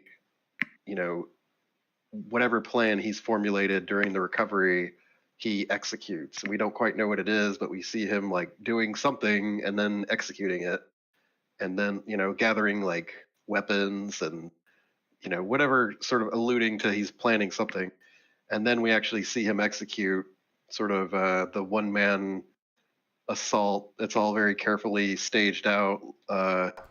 You know what always makes it nice in action stories like this, a really just easy way through this part of the story is in the All Is Lost, not only is he unable to destroy the base, but he gets captured by the bad guy. And now the break into 3 is the bad guy, the pigs are gathered around and they're like, you thought you could blow all our houses down, that sort of thing. It just makes a nice way to push your character to that point of like, yes, I did it because of that, and now I'm going to win because of this, and have them I wasn't planning to get captured the whole time.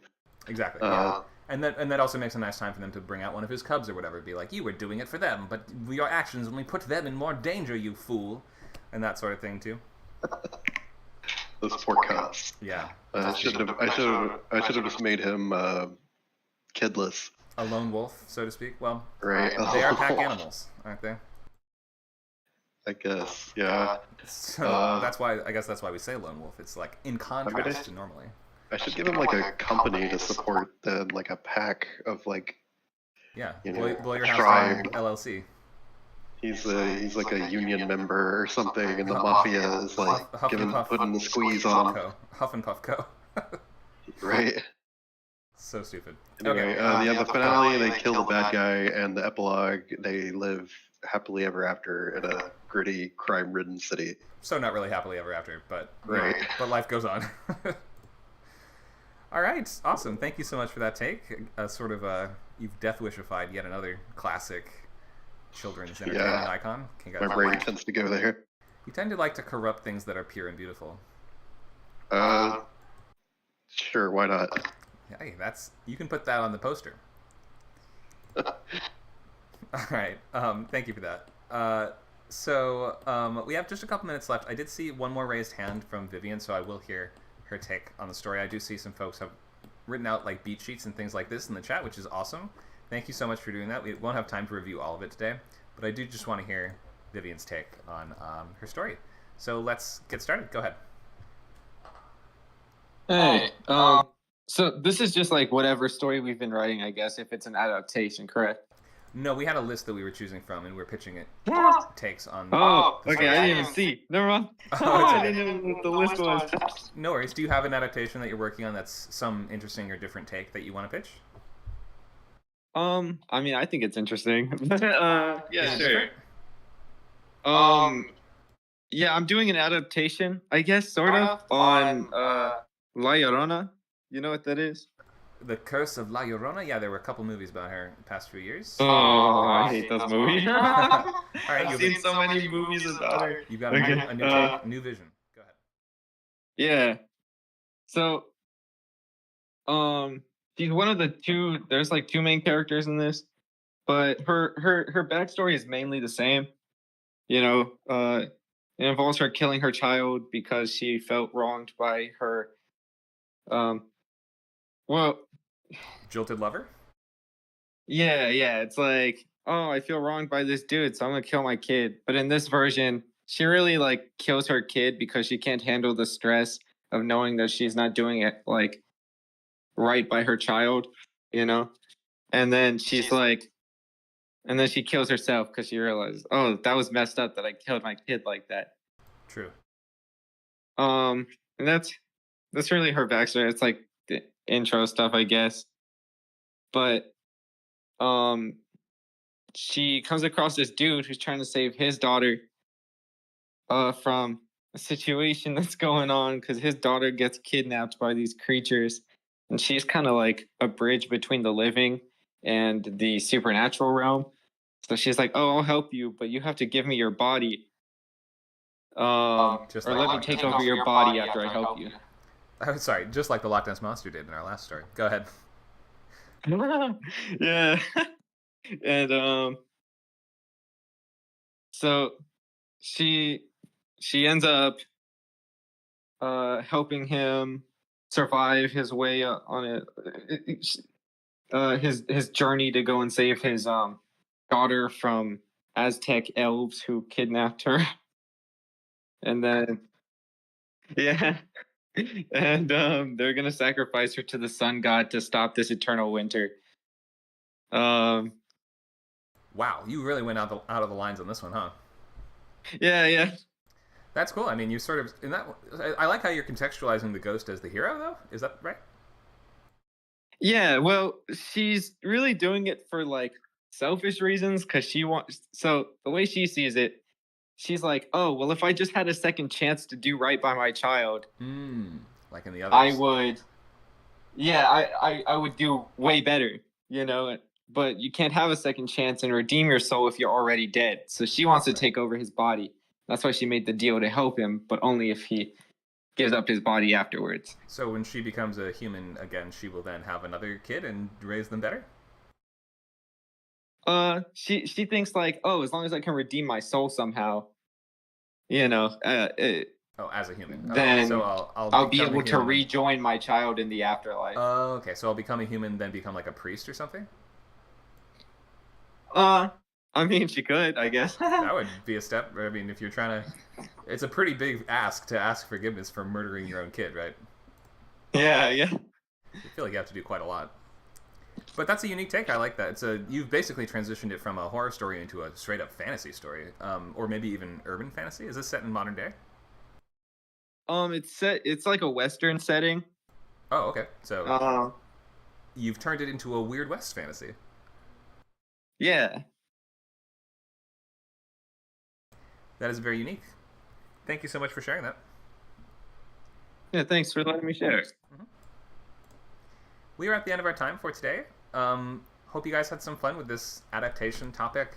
We're doing adaptations. I mean, so much of screenwriting involves adaptations in various forms, whether or not you're pitching on a candy bar-based movie or the new adaptation of some hit novel or something like that. We're doing similar things, identifying what is our key take, what is our spin. We're outlining the original property to understand how it fits into the shape of our new medium, and we are trying to match that to the story beats we have available to us and fit it into the space that we have. So much of that comes down to having a unique and interesting take and understanding kind of like how your take would inform how you structure the story. Like, what are you going to actually spend most of your time doing? And where are you going to have to add new material in order to support that new premise, because it's a new premise that you're working with. Or withdraw stuff and cut away from that original to fit that story into your new premise. So it's going to be some combination of those things that just make up the very tricky overall challenge of writing adaptations. Thank you so much for coming by, guys. We have a bunch of upcoming class. I guess I kind of thought we'd have time for open lab, but I had so much fun with the adaptation pitches that I just used all my time on that. But we have plenty of opportunities for open lab and things like that in other classes on Script Camp. Let me bring up our upcoming events. We have many things happening on weekends. So today is Sunday, so we have table reads at 2 p.m. We have these 3 times a week. Next one's going to be Tuesday 11 a.m. and Saturday 3 a.m. We have Writer's Voice Saturday 7 p.m. and Thursday 10 a.m. as well. And then here's just a list of a bunch of upcoming classes and events.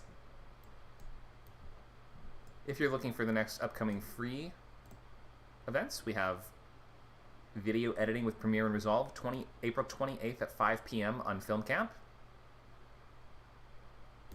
And then we have our first session of TV Boot Camp. That's going to be week 1, April 28th. And the first session of our novel outline workshop, April 27th. And that time slot is 12 to 2 p.m. All right, thanks so much for coming by, guys. We hope to see you soon at your next Script Camp class or event. Have a great rest of your weekend.